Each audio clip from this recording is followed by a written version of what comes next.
We need our refined Hassan Piker hatred for Tim Miller. Things to focus on. Building parallel institutions. Hassan Piker bad. True. Where did all three justice picks come from? The Heritage Foundation? Oh, and Gorsuch? Did Barrett, Kavanaugh, and Gorsuch, did all three come from the... Or no, am I thinking the Federalist Society? Federalist Society. Supreme Court recommendations. What does it mean when you say, like, they came from or were supported by? Like, how influential are these people really? Like, were they part of the Federalist Society or... Let's see. The Federalist Society. It's an American libertarian legal organization that advocates for a textualist and originalist interpretation of the U.S. Constitution. Headquartered in D.C., it has chapters at more than 200 law schools and features student, lawyer, and faculty divisions. 70,000 practicing attorneys in 90 cities. God damn. God damn. Wait, how many lawyers in the United States? 1.4 million. Damn. Jesus. That's a lot of lawyers. Okay. In March of 2020, 43 out of 51 of Trump's appellate court nominees were current or former members of the society. Of the 9 current members of the Supreme Court, at least 5 are current or former members of the organization. Kavanaugh, Gorsuch, Thomas, Alito, and Barrett. Jesus. Roberts previously served as a member of the steering committee of the D.C. chapter, but denies ever being a member. Damn. Where did Garland come from? What's the equivalent, like, left-leaning... Let's see. What do they oppose? Challenging liberal or left-wing ideology within elite American law schools and universities. Where the fuck who recommended Sotomayor or Kagan or Jackson? The American Bar Association. Good one. Let's see. The reason why there's no Liberal Heritage Foundation. Destiny asked on a stream recently where the liberal version of the Heritage Foundation was, by which he meant a think tank or organization dedicated to creating policy proposals with active ties to democratic/liberal lawmakers, so that there was always a plan for the next 6 years. He would do well to look at what happened in the history of the legal profession in this country. I would suggest the work of Stephen Tellis, particularly The Rise of the Conservative Legal Movement. What follows is a basic summary of his book. See, about 100 years ago, the law of the land was starkly more about conservative. The default tone taken, especially by the ABA, was conservative groups like the ACLU and NAACP, with the left-wing groups maintaining a consistent line throughout the months, years, and decades. They had clear goals in mind and were dedicated to making them happen. Then came the aftermath of World War II, and the legal profession, especially its leaders and teachers, shifted leftward in more pro-government action. A lot of lawyers with more experience in the New Deal than the ABA's conservatism began joining law schools. These lawyers also had distinct market advantage since they were more familiar with the government's laws and how to navigate them. Also, the declining anti-Semitism meant more Jews were getting into the legal profession, and they were overwhelmingly liberal. By the 50s, the APA could no longer take for granted its power over the legal profession. Certainly, many liberal lawyers didn't think it represented them. To keep control and prestige, it would have to make concessions to the more left-wing lawyers. A particular interest was the focus on providing legal services at low cost for the poor and dispossessed. The 1960s were when this seed began to blossom. Highly acclaimed professors at prestigious law schools were liberal lawyers with liberal views on how the law applied or what it meant, were teaching on what it applied, on how the law applied or what it meant, were teaching generations of new legal students. Moreover, the current crop of lawyers and legal scholars began to eschew, sorry, I pronounced it right, their predecessors' deference to the administrative state's views on what the law entailed. Where older generations had sought to strip any notion of morality's existence in law, these new lawyers believed the law could be enshrined in something other than politics. In a 1972 survey of academic attitudes, the Carnegie Commission on Higher Education found that law professors, while substantially to the left of both academic and American public opinion, were still to the right of social sciences and humanities professors. Law professors reported voting for Nixon in 1972 at a much higher rate than social scientists, 35% compared to 20%, and fewer law professors reported being very liberal than social scientists. By the 1990s, the political attitudes of law professors had converged with their colleagues in arts and sciences, probably the result of generational displacement. As law students from the late 60s and 70s moved into the academy and their predecessors retired, John McInnes found that elite law faculties are now almost exclusively Democratic. At the University of Pennsylvania, Stanford, Yale, Georgetown, Columbia, and Duke, 89% or more of law professors who made political donations gave exclusively or predominantly to Democrats, primarily to those on the left side of the party. By contrast, there was not a single elite law school with a majority of Republican donors. Among the elite law faculties that have a disproportionate influence on the character of scholarship, establish the legal conventional wisdom, and help determine professional norms, liberalism and the legal professorate have become synonymous. Adding to all of this was the rise of the scholar activist in the legal profession of the 70s. There was active recruitment and pipelining of students towards pursuing volunteer work or low-pay work for the public interest, which was decidedly liberal. The liberal nature of the Warren Court was being entrenched in the culture and the institutions of law around the country. The goal was to abandon the old view that the legal profession was to adjudicate between corporate struggles and disputes, and instead instill in people the idea that the field of law was for pursuing justice. And to fully batter the conservatives and status quo, the network of liberal groups was still highly active and exploded in number since the 30s. To quote Tellus, the power of this network came in large part because of the weakness of its opposition. In case after case identified before, defenders of the status quo were marked by their intellectual superficiality, their almost total lack of agenda control, an absence of information, and a vacuum in support from professional elites. Whereas liberals had specialized repeat players defending their side in court, conservatives were often represented by relatively unsophisticated state government lawyers or representatives of business who were more interested in minimizing their costs than in long-term legal strategy. And it worked. Liberal legal victories were enshrined, so much so that even when Richard Nixon and the Republicans realized that they needed to fight back on this front, they were largely unable to do anything but chip away at the margins. So what happened? The same thing that happens after any army wins. It got complacent and unraveled. The fights were won or on the verge of winning, so what did it matter? Moreover, they began to view themselves as separate from the Democratic Party, akin to academia. They had liberal ideas, but would never focus their efforts consciously on the idea of how can I make democratic policy goals happen. The conservatives, meanwhile, were driven with greater and greater energy as they felt the country's status quo slipping further and further away. If you ever think about the way we celebrate a half century of social progress on the left, then simply invert the feelings and you'd begin to grasp why that whole time period might feel like a disaster to a conservative or Republican. How do conservatives fight back, though? They began to create their own law firms. The first generation were bad, too tied up with business interests and lacking any motivation that would bring a young person to want to slave away at a law firm that offered little pay and recognition. The second generation were explicitly built to avoid this in the 1980s, and they began to see a lot more success. Meanwhile, conservative legal scholars began to find other ways to bring their ideologies back to the struggle for the minds of the youth. The field of law and economics was a product of this time, viewed as a way to critique state intervention into the economy. As a mirror to the Heritage Foundation, it's worth looking at the Federalist Society, founded in 1982. This is an organization with the express goal of getting law students, especially those with conservative leanings, into a support network to help them rise in the legal profession. They try to find conservative judges and get them conservative clerks, keeping the presence of conservatives in law alive and strong. Tellus quotes a Bush administration official on how important the Federalist Society is. Precisely because the law schools and legal establishment are so liberal, membership, and especially leadership in the Federalist Society is a costly signal of commitment to legal conservatism. And so, as a result, it is also a valuable signal. If someone is willing to stick their neck out to be a member of the Federalist Society, then they can be counted on to have some commitment to conservative legal ideas and the conservative movement that someone else does not, say a local Republican Party hack. There's a lot more I could say from this book that matters, but you really should read it yourself. The main takeaway, however, is that above all else, the mainstream liberal ideology/faction will not be able to succeed in creating institutions like the Federalist Society or Heritage Foundation unless it offers concrete, psychological, and material support to the people it wants to create. You have to provide your prospective pro-Democratic Party people a reason to care and resources to make it worthwhile. Of the two, I think it might be the former, which is harder to instill. It is difficult these days with so many influences pulling people to the extremes to get people ideologically motivated to support the status quo. The onslaught of victories of the left and the continuing leftward slide of the Overton window lessens any pressure to defend the status quo. Until then, there will not be a liberal heritage foundation. Wow, what a guy. Fox News. Is it OAN or OANN? I thought it was called OAN initially, One American News, but now I feel like it's OANN, One American News Network. These were always the same thing, right? Conservative, mainstream, and alternative media sees itself as the messaging arm of the Republican Party. It is never their job to criticize nor condemn Republican actions unless they perceive them to be against the group. See, rhinos. This helps to ensure an environment where every action that the administration takes can be sanitized or mutated into something that can be made palatable to the audience, to conservative audiences. Network examples are obvious. Fox News, OANN, Newsmax. Alternative conservative media follows a similar trajectory due to the massive audience fostered by the mainstream media plus the conservative administration, and due to the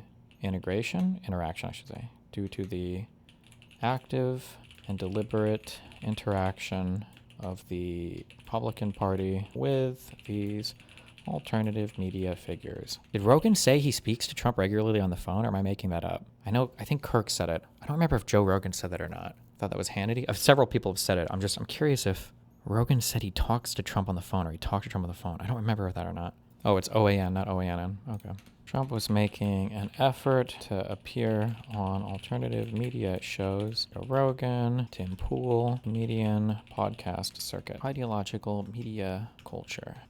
The cultural control conservatives have is largely downstream of the ideological and media pipeline they synergize with, I don't know, that they control. Because Trump can message a thing, because that exact same thing will be repeated verbatim by everyone who's part of the media pipeline. Anyone who spends any time on social media will get a deluge of algorithmically pushed, totally synchronized, and completely affirming stories concerning the Republican Party. Too much time is spent analyzing the downstream effects of this rather than going upstream to see how things got to this point. For example, the Joe Rogan of the left cannot be created downstream because Joe Rogan fell victim to the above described pipeline of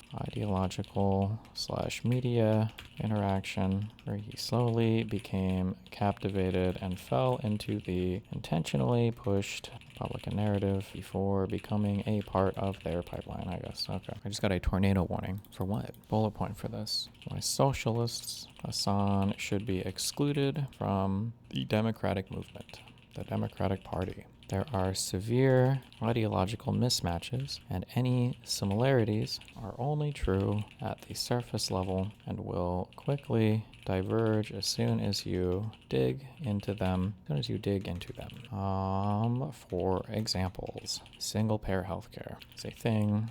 Okay. Liberals will happily push along an axis towards single-payer healthcare, such as with the ACA, and then potentially to a public option, and then further, because the goal is to provide more healthcare to more people. Socialists will advocate for single-payer healthcare, but every incremental push is considered a failure because their goal is the absolute decommodification of anything they consider to be a human right, meaning there are times when they will describe healthcare victories as failures because they see it as a cheap way to appease the masses. Equality, I guess. On social issues, liberals will happily push for more equality on social issues because fundamentally we come from a more intersectional background that views competing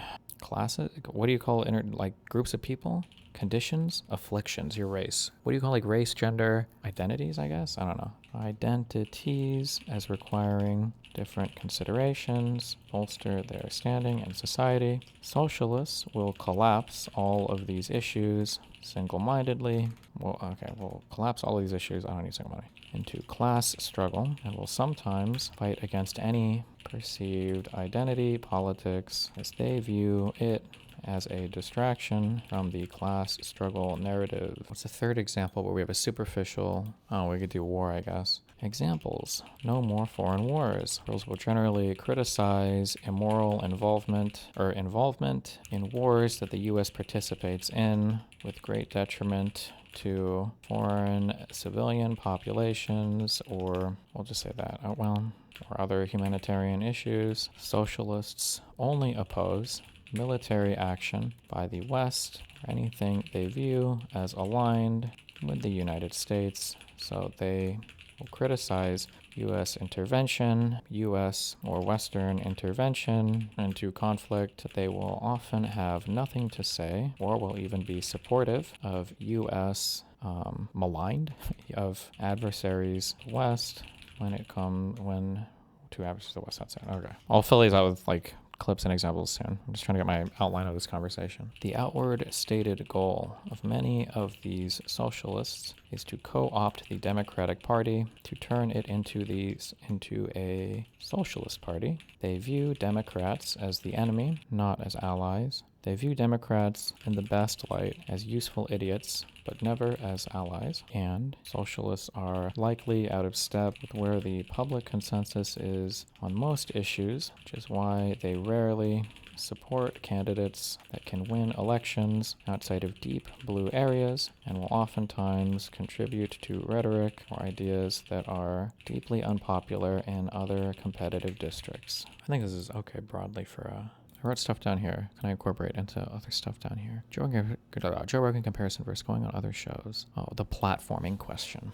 The platforming question. People need to differentiate more when they talk about what kind of platforming they are expecting different parties to engage in. Hostile platforming, you show up with both audiences understanding there is a massive ideological contention between both sides with the goal of having a very critical conversation. Just testing on other when Loomer's first account got banned or whatever, I think she handcuffed herself to the Twitter headquarters for a while. You've got hostile platforming. The other side of that would obviously be friendly platforming.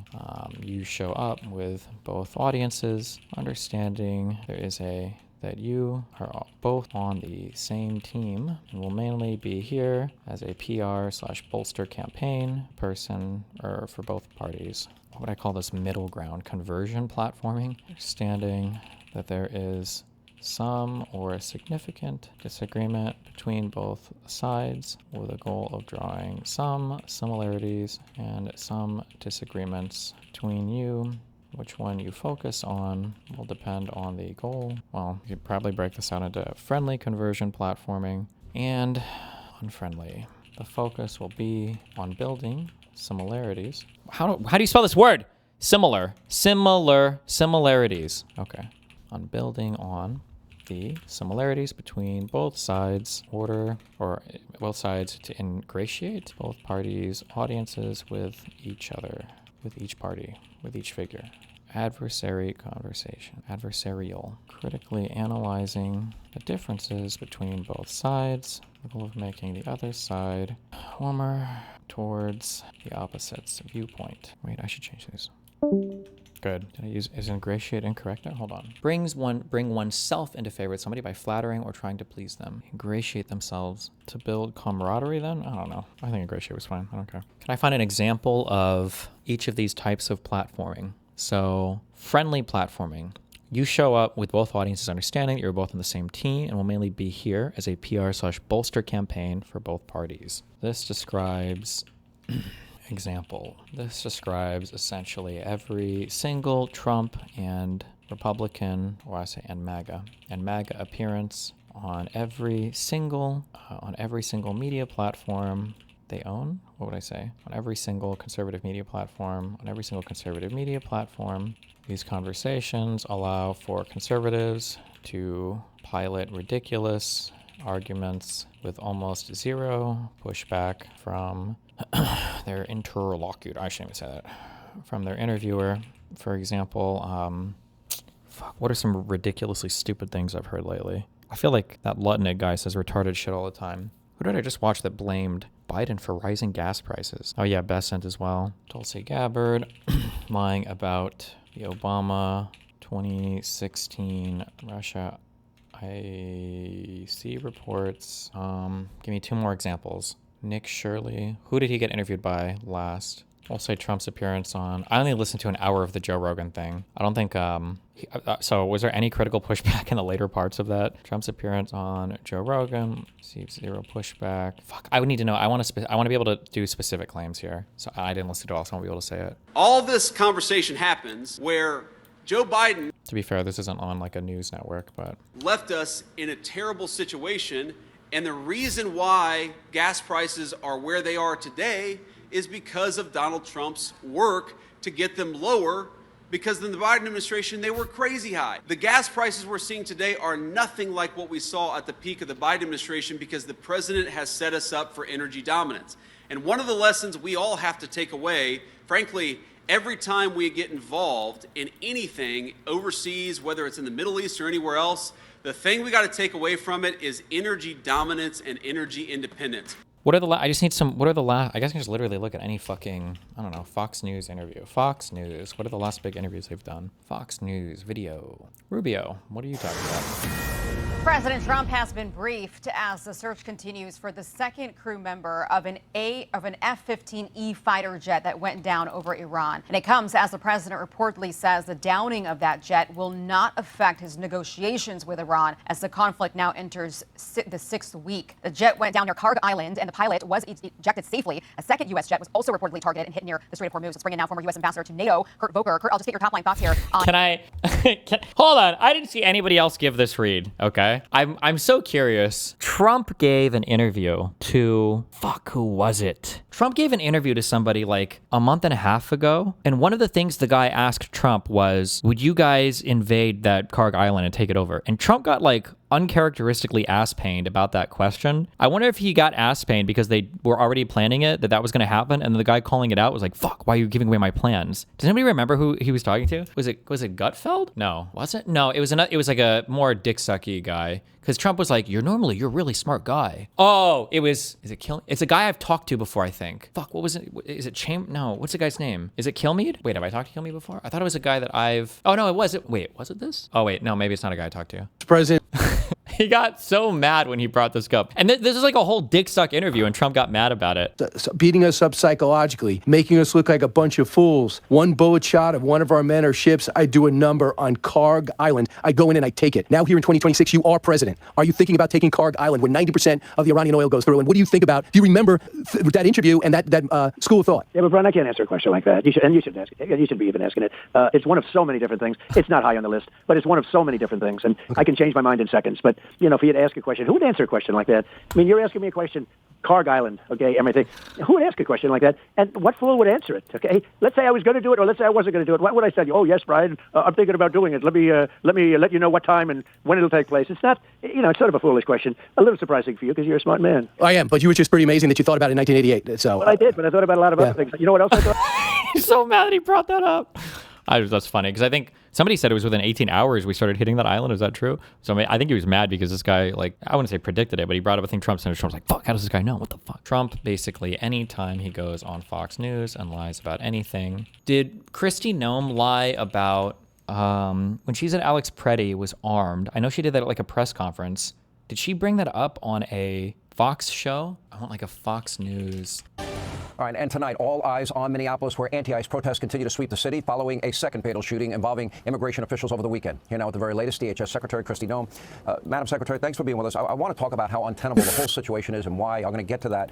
There seems to be two criticisms that have emerged, and I want to give you a chance to address them. One was an ex-post 2.5 hours after the Preddy shooting that an individual approached the officer with a 9mm semi-automatic. Officers feared for their safety, and that's why the shooting occurred. It seems, as you look at videos, that the weapon may have been stripped, though, before that happened. And I guess my question is, was that statement premature? Well, Sean, I know you realize that situation was very chaotic and that we were being relayed information from on the ground from CBP agents and officers that were there. We were using the best information we had at the time, seeking to be transparent with the American people and get them what we knew to be true on the ground. So we will continue to follow the investigation that the FBI is leading and giving them all the information that they need to bring that to a conclusion and make sure that the American people know the truth of the situation and how we can go forward and continue to protect the American people. As untenable as this is, and all these politicians pouring gasoline on what is already a difficult situation, and that's enforcement of the law, arresting the worst of the worst, and I'll get to that in a minute. The president's called for a full investigation. Stephen Miller seemed to concede that maybe some protocols weren't followed. Again, everything's hindsight 2020, and these things go down very quickly.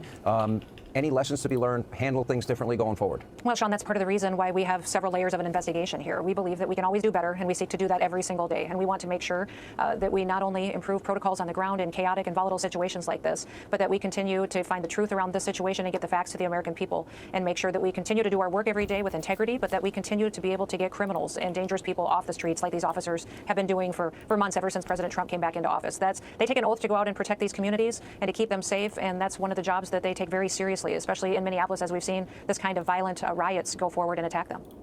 I think in the Renee Good case, it was more clear-cut because we had the video. Clearly, she accelerated towards an officer. Clearly. Injuries were incurred by the officer, internal bleeding, as I understand it. If I'm wrong, correct me on that. I think in this case, it's a little bit different. Although I don't know why he was there with a loaded gun, and this other incident raises questions I'll ask you about in a minute here. But people seem to be upset over the term domestic terrorism. This week, President Trump presided over a Homeland Security Task Force roundtable on the ongoing crackdown on drug cartels. Director of National Intelligence Tulsi Gabbard was there, laying out the grim brutality of these cartel crimes. Wait. The arrest of a Sinaloa cartel boss. Nope, that's not it. Hold on. Tulsi Gabbard, Fox News, Obama, Russia. I know she was on Fox News talking about this. Was it here? Important issue, and I just want to start by saying that this is an issue that is important to every single one of us as Americans. This is not a partisan issue.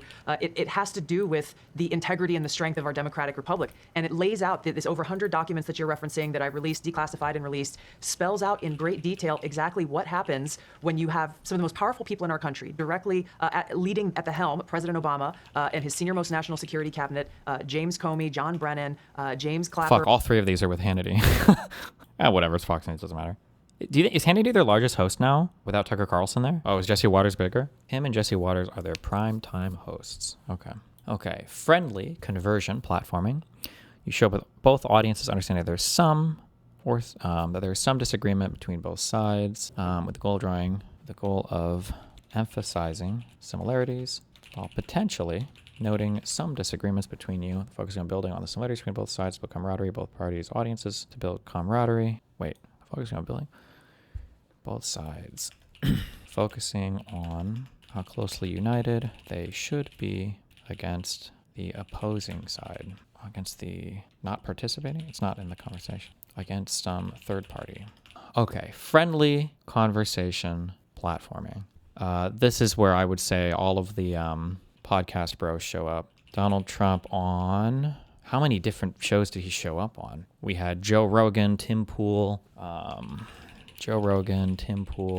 Theo Vaughn, Andrew Schultz. For Andrew Schultz, did they have any significant disagreements at all? Did Donald Trump talk to Dave Smith? Donald Trump on Joe Rogan.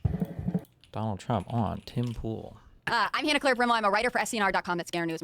From the Congo, they're coming in from all parts of Africa, they're coming in from all parts of Asia, and it's an invasion into our country, and no country can handle this. So we're going to have them taken out. Local police, we're going to work very closely with them. I have some tour dates to tell you about. I'll be in Las Vegas, Nevada over Labor Day weekend. If you're going to be there, then I will too. I'll be in Bend, Oregon, Spokane, Washington, Portland, Oregon, Vancouver in the Canada, Oklahoma City, North Little Rock, Springfield, Missouri, Kansas City, Missouri, Sioux Falls, La Crosse. Who do you think tried to take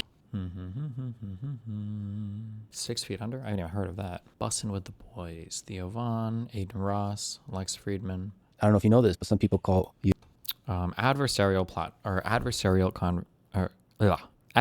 conversation. Conversion. Why am I putting conversion? Conversation. I know I did a lot of the adversarial conversation platforming. Maybe Pete Buttigieg as well, I think. Pete Buttigieg on... He went on Flagrant, right? Thank you, Unpopular Opinions. Many of my interviews... I don't put myself... I don't list myself. Okay. And then hostile platforming. Show up with both audiences, understanding there's a massive ideological contention between both sides with the goal of having a very critical conversation. So this would be Caitlin Collins interviewing basically anyone from the Trump admin, Piers Morgan and Jubilee style shows. Oh, I think Gavin Newsom's podcast fits under the adversarial conversation platforming. It is important that people have a clear understanding of what kind of conversation they are prepared to engage with. Conversations where the understanding is different between both parties will end in disaster, generally for the party invited to the talk. Tucker Carlson and Ted Cruz. Ted Cruz thought he was signing up for a friendly conversation, friendly conversation, adversarial conversation, and hostile platforming. Wait, I need a different word here. Same team platforming? Same team platform, I guess. Okay. Ted Cruz said he was signing up for a same team or friendly conversation with Tucker Carlson. Carlson was intending for... Would I say this was hostile? I would. For a hostile conversation leading to many Cruz blunders, which made him look foolish. Many times there are Democratic candidates who are trying to engage with social or alternative media, who are trying to engage with the social or alternative media landscape, who assume they are walking into friendly or same team or friendly environments, but are repeatedly taken surprised by hostile conversations. The Slotkin one is a big one. I think there have been others as well, right? Slotkin versus, is it Breaking Points? Jesus, even the title of this video is crazy. Crystal and Sager grill Dem senator on Epstein, Zohran, and Israel. Joining us now, Senator Crystal Ball. Ugh, is that really her name? There's no way. Remember when RFK joined their podcast and they asked him the same thing and didn't care when he was pro-Israel? Wait, is that true? Hold on. RFK Jr. Breaking Points. Trump humiliates RFK Jr. with, oh no, wait. How long ago would this have been? RFK Jr. challenged on Israel, free speech, and Epstein. Joining us now, Senator Alyssa Slotkin. Versus grilled.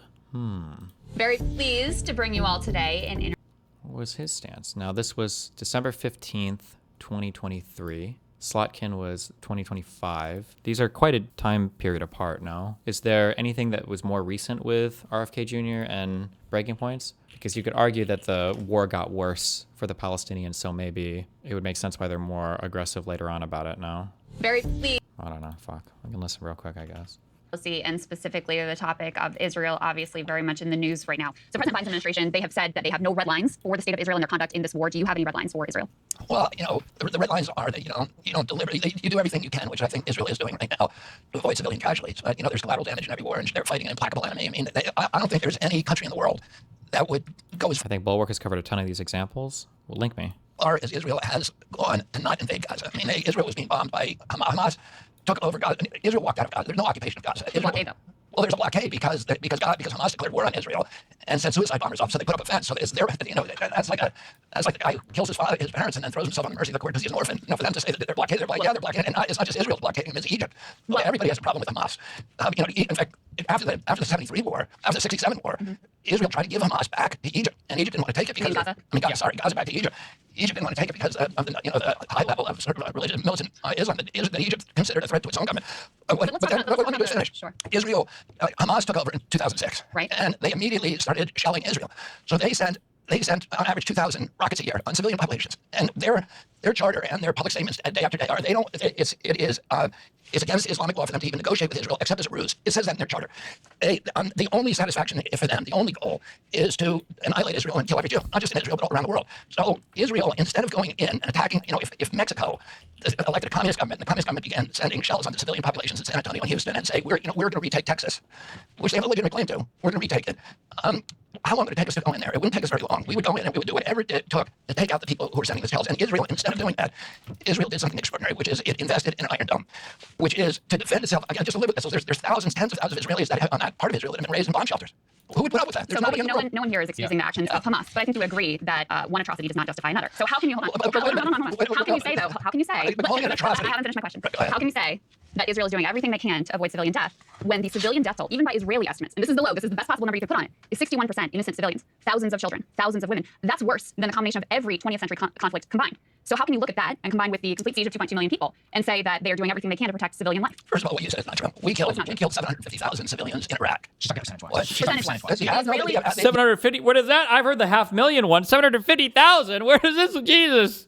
The percentage of the average kill rate in Afghanistan, Mosul, in those battles, in modern warfare is about 8 or 9 to 1 civilians to military. And you think that's fine? 80% civilian death? I don't think a single civilian death is fine. Not a single, but when we went into Germany to get out the Nazis, we killed 2 million Germans. We bombed Dresden. Which is why, and actually there's an analysis that just came out that showed the bombing of northern Gaza has been more devastating and more destructive than our bombing of Dresden. I would also say after World War II, that's why we put in place things like the Geneva Conventions, to make sure that we did as much as we could to protect civilian life. So let me give you a specific report that you can respond to. The Washington Post, we can put this up on the screen, guys, this is the second element. The Washington Post just reported that Israel dropped US-supplied white phosphorus in an attack in Lebanon in a way that is inconsistent with the laws of war, directly impacting a civilian population. Are these, and you might say, look, maybe the report's in dispute, maybe we need to go and investigate, but is this or any other of Israeli conduct in this war, is this something that you think should be investigated for potential violations of international law? Again, if Israel dropped white phosphorus on civilian populations illegally. I can't really compare these two interviews because I don't think RFK is like in a public office here. I don't even know if he was on the Republican side yet. I think he was still running as a Democrat, right?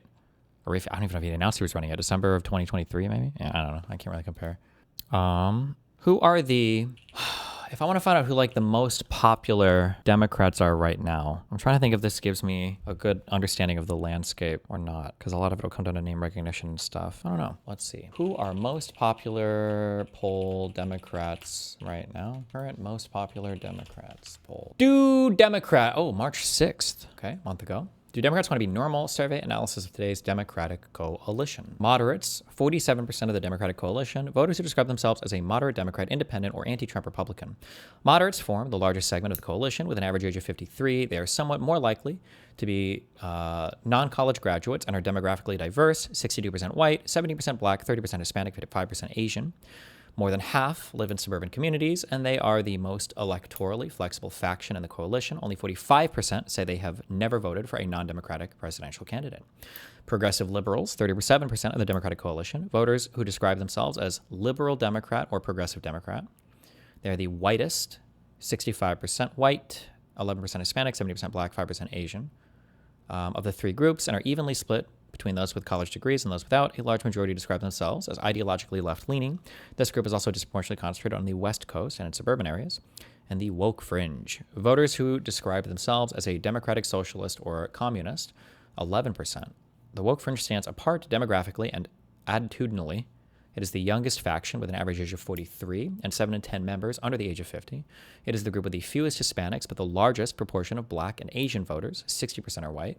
This group is more likely to live in urban areas, particularly in the Northeast. Ideologically, it is the most consistently left-leaning faction, with the majority identifying as very left-leaning. Members of this group are also significantly more likely than other Democrats to report poor mental health compared to the other groups. 25% for this group, 14% for moderate, 60% for progressive liberals. Let's see. Thinking about the direction of the Democratic Party after 2024, which statement comes closest to your view? When was this done? Between February 6th and 15th? Okay, a couple months ago. Thinking about the direction of the Democratic Party after 2024, which statement comes closest to your view? The Democratic Party needs to move further left to energize its base. That's 22% for all Dems/Harris voters. The Democratic Party is in the right spot ideologically, is 26%. Not sure is 13%. And the Democratic Party needs to move towards the center to win over more voters. 38%. Damn. Okay. Hispanic, black, white, woke fringe. Say 58% of them say they need to move further to the left. Progressive liberals are at 24%. Moderates are at 12%. Under 50, 50 plus. Okay. Jesus. Among likely Democratic primary voters, the early 2028 field remains fluid. Kamala Harris holds a narrow plurality at 23%, followed closely by Gavin Newsom at 20%. Pete Buttigieg trails in third with 8%. I'm surprised he's this far up there. Followed by AOC at 7%, Josh Shapiro at 5%, and Mark Kelly at 4%. What are our... Okay, there are severe ideological mismatches and any similarities are only true at the surface level and quickly diverge as soon as you dig into them. Examples. Recent polling from the Manhattan Institute shows a broad voter preference for remaining more moderate in our beliefs and democratic beliefs, or even appealing more to... Did this say to the right or towards the center? Okay, really more towards the center. I mean, we... Uh-oh, hold on. We'll get to that. One sec. Okay, what would we say are the three... Can we name like three huge... Or what are some large... This might be a waste of time because maybe it's not as bad as I think, but we'll see. The three most popular Democrats that voters would support in a 2028 Democratic presidential primary are Kamala Harris, Gavin Newsom, and Pete Buttigieg. How are these three individuals treated on far left media platforms? Do they seem to take a more constructive/friendly approach, or do they instead appear as openly hostile? Let's check with, I'll do a few. Scanning YouTube video titles of the majority report. Do we include breaking points? Because I feel like that's supposed to be like a Republican and a Democrat, right? Is what they say. Who else would we say are like our big leftist socialist slop? Maybe Kyle Kulinski, maybe we could say, I guess we can check him. I don't even know where the Young Turks, I guess I'll do it. Yeah, fuck it, we'll do these. Okay. The majority report. Let's search videos and let's search titles. And let's look for Harris. Jesus Christ. Kamala Harris. On the majority report, we've got anti-war protesters interrupting Kamala Harris is great, actually. We've got Kamala Harris's book proves she was never prepared to be president. We've got Dem 2024 autopsy report. Kamala Harris lost votes because of support for the Gaza genocide. Support, she did. I remember hearing her say that. She said, fuck Palestinians. Tim Pool goes full sexist over Kamala Harris. Brett Weinstein cooks up idiotic Kamala Harris theory. Liberal justices send up warning flare to Kamala Harris. Harris campaign full of excuses for 2024 fail.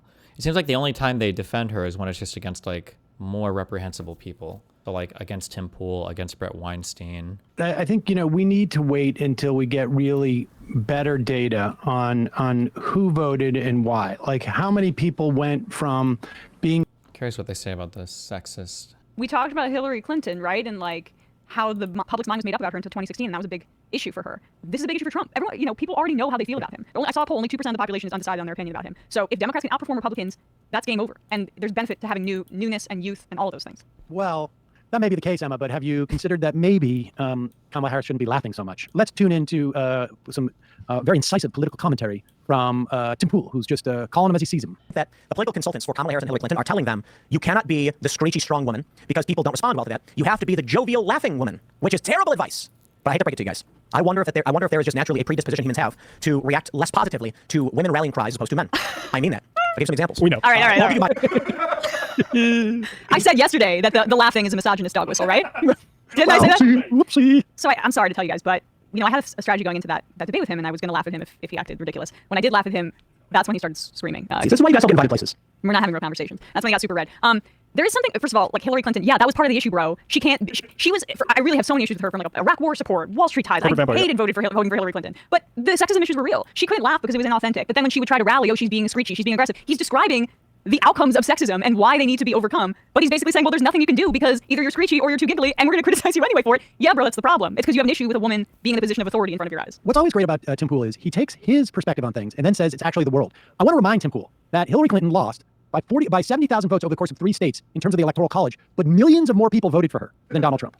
In fact, Joe Biden won with less of a margin across in terms of the Electoral College, in terms of like votes that swung the other way in the Electoral College. So they're actual, like in terms of like them appealing to humans, it's you projecting onto the rest of us your misogyny. Go back and let's hear him explain again how, well, it's a mistake to tell her to laugh. And it's also a mistake to tell her to be screechy women because actually women just, people don't trust women. And by people, I mean, Tim Pool doesn't trust women. Because somehow we've had women leaders in other countries around the world many times over. It's just that religious fundamentalism in this country has carried the day and the patriarchy keeps people out. So instead of railing against that, Tim's just like, it's just a fact. I mean, if you want to be a high value guy, you got to realize that women can't rule the world. Really is though. I don't think it's a mental disorder. I think that the political consultants for Kamala Harris and Hillary Clinton are telling them, you cannot be the screechy strong woman because people don't respond well to that. You have to be the jovial laughing woman, which is terrible advice. But I hate to break it to you guys. I wonder if there is just naturally a predisposition humans have to react less positively to women rallying cries as opposed to men. I mean that. I'll give some examples. Or I'll give you my experience. So I did nonprofit fundraising, almost all of you know this, and there were 2 characteristics that served men and women, respectively, individually, very well. You weren't allowed to say this in the office. You were just supposed to try and give people the best understanding of how to fundraise through a sales pitch. So they give you these scripts that you read verbatim. Hi, my name is so-and-so. I'm with insert group. All right. Congratulations. It must be made. Beneath the table, I mean, but let's just like, just for the sake of just showing how much this guy actually thinks about his deep experiences, let's stipulate every single thing he has said. Or, the best fundraisers are just stipulate this just for the sake of argument. He doesn't ask himself, like his assumption is what raising from. I mean, we rated not in those same hands. Everyone has the opportunity to vote. Not every, some people are sprake. So this is just assuming what he's saying is he's such a dimwit. He spends so little time thinking about his deep theories that he doesn't even realize he didn't know what he's talking about. An example for when they do like their Maidenform ad where it's like you're either a Jackie or a Marilyn and they're like, should we get a woman's perspective on this? No. Women will buy it because they know they want to appear attractive because of their height. Has he done that forensic analysis of like say men with full heads of hair? I was just going to say that. God, let's hear where he's going with this. Because he's forgotten now. I think he's forgotten what his original point was. He's just trying to tell stories about big-chested women that he's known. And then AOC comes up somehow. All guys, same thing. Men and women react differently to men and women, and I think that's an important point to be made. Again, not to be pressed, but what I'm saying is, if you get like AOC, when she went up on stage, pulled her hair down, and was like, let's go Bronx! Everyone made fun of her. Now, to be fair, it could kind of be like a Howard Dean, Yahoo! Moment or whatever that was he said, yeehaw. Short man without boobs. Maybe. But I also think that when you get Hillary Clinton or Kamala Harris, and they're trying to do this gruff, you vote for me again. It's raspy, squeaky, and I wonder if people have a natural predisposition against something like that. Not to say that's a 100%. No, it could be like 1 or 2 points that you might lose. Whereas with a guy standing up and saying, I'm telling you now, I will make sure China pays. People are going to be like, oh, that's a strong guy with a deep voice. And with Hillary Clinton, she sounds like this, and Kamala Harris, I'm going to do this. It's like, I think there are really, it's probably people who don't pay attention to politics, and they have emotional reaction and expectations, and these things are ingrained in us. Dare I say, I would describe this as Hillary inherent Clinton got 3 million more votes Inherent than Donald Trump. You idiot. Yeah. Your entire Inherent theory sexism. is based upon your own imagination. And he's naturalizing he's just naturalizing hierarchies, which is exactly what right-wingers do. He's naturalizing things that we have evolved from as a society. We are still in growing pains. Yes, there is still sexism. Yes, there will be voters that will hear Kamala Harris and whether they understand it or not, will not vote for her because she doesn't appeal to them because she's a woman. But Tim is not saying there's anything wrong with that or that it's something that we should critically examine and that we have the capacity to change because we know that we do. Women have suffrage. Women have rights. Women have credit cards now. We've evolved. He's naturalizing those hierarchies. And he's also doing it based upon a faulty perception of how other people are because Hillary Clinton got 3 million more votes than Donald Trump. Yeah. That's just a fact. His With all her entire theory issues. is based upon her getting less votes, and she got more votes. It's not. His theory's not in societies with electoral colleges, people respond to women differently in specific states that they don't campaign in. He's making some universal decree based upon numbers that he doesn't even seem to be aware of. Ahead of Claudia Sheinbaum getting elected president in Mexico, there was all the same sorts of things being like, what's going to happen because Mexico very macho, the macho Machismo. man, machismo, and it's all idle, speculation. We've had in Germany, in England, Italy. I don't see if they say a single positive thing about her in this video. Fortunately, not recently in France, Argentina, and Mexico. I mean, Israel. Somehow, all of these places must be outside of society, including the United States, incidentally, where, again, 3 or 4 million people more voted for Hillary Clinton than Donald Trump. I remember in Joe Crowley when AOC was challenging him saying, I can't help that I'm white. So very quickly, once they realized that it's an advantage, actually might be a liability to just be what Tim Pool seems as a standard tough guy talking like this. He's very tough. I can't wait for this to age. Like, the most analogous situation is Jacinda Ardern, right, who took over late in New Zealand to get elected to be president, and she had a pretty good progressive presidency, did well under COVID. So if that's the case, I'll take that example. Hey, so we all remember the Supreme Court's ruling on Trump's presidential immunity case. Well, get this. The leader of the Heritage Foundation think tank has said the second American... Okay. What do we have for Kyle Kulinski? Breaking Points and the Young Turks. More Cedarheads. I don't need every single fucking video. What are, if I go to Kyle Kulinski, Secular Talk, search Kamala Harris after 2023. Ta-Nehisi Coates delivers dire warning to Kamala Harris. Kamala says the quiet part loud in shocking admission. Rogan reveals how Kamala interview fell apart. Burn your MAGA hat. Nick Fuentes says Kamala's better than Trump. Well, that's a nice one. The View hosts go quiet as Kamala stuns them. So as I said, with Kamala doing more interviews now, there's a lot more stuff to pick apart. A lot of this stuff, look, to be fair, is very good. The stuff that she said on The View about expanding Medicare to include home care, that's a big deal, man. Like, that truly is a big deal. But that was the good part. Now we're going to discuss the bad part. So this is the moment that everybody's talking about with this interview on The View. She has, honestly, this is a good question from the women at The View. This is a very solid question. This is a question that, like, if I was ever interviewing Kamala, this is a question I would ask, right? It's not going to be Israel-Palestine, right? They basically say, hey, where do you disagree with Biden? What would you have done differently than Biden? And that should be, look, it should be a softball down the center of the plate. I get that you're still the VP, and so you don't want to, like, offend Biden, but at the same time, like, you are a different person. He was switched out for you. This is an opportunity for you to define yourself as, no, seriously, I am different. People want you to be different. They don't want you to be Joe Biden. If they want you to be Joe Biden would still be the top of the ticket. He's not, right? Here's your answer. Ready? If anything, would you have done something differently than President Biden during the past 4 years? There's not a thing that comes to mind in terms of, and I've been a part of most of the decisions that have had impact. Like, literally all you have to do is say, well, we have to take a minimum wage increase out of Build Back Better. I wouldn't have done that. I would have made sure that we kept that in the final package, and I would have called Manchin and Sinema into my office and made sure that they voted for it. I would have done everything I could in my power to get just tell them to vote for... Oh, shrimple ass! Triple ass! To that point, right? Hey, we Build Back Better, we ended up going with a bill, the Inflation Reduction Act, that was about 20% of the stuff that was in Build Back Better. I would make sure it was at least 60%, right? Something, freaking anything. Give me anything. Biden is a union guy, but he's more connected on, like, the construction side of union workers. Kamala has union connections from California, but hers are more, like, care economy based. So go with something about unions when it comes to the care economy. Like, anything, bro. I would have, hey, we used executive power to reduce student loan debt. I would have used executive power to also reduce medical debt. Right? Something, anything, bro. Literally, there's so many things you can say. And she said none of those things. But guys, it gets worse. It gets worse. Later on, she comes back to this question. Listen to what she says. Yeah. Listen, I plan on having a Republican in my cabinet. You asked me what's the difference between Joe Biden and me. Well, that will be one of the differences. I'm going to have a Republican in my cabinet because I don't feel burdened by letting pride get in the way of a good idea. Right? So now, by the way, Joe Biden does have Republicans in his cabinet. I believe he has about 3 Republicans in his cabinet. One of them that comes to mind is DeJoy. And the Republicans have done a horrible job, by the way. The one of the Republicans he has with him. What's his face? Jerome Powell.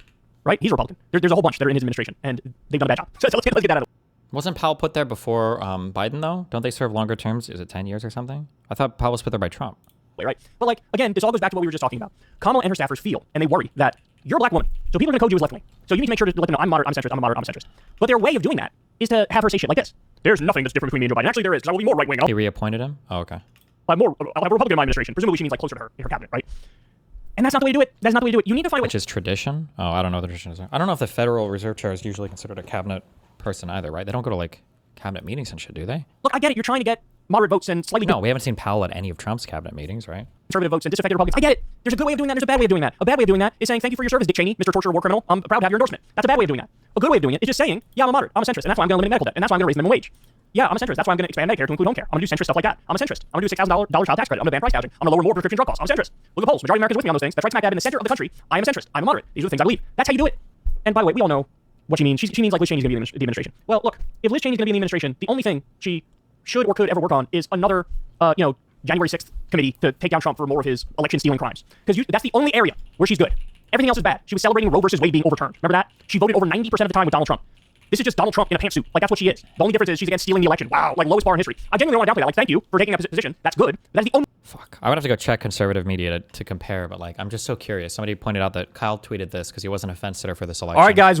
But even, like, Kyle's definitive case against Trump. Like, not for Kamala. Am I being nitpicky here? Like, Jesus. I don't know. I wonder what he said in this video. Let me use the restroom. Hold on.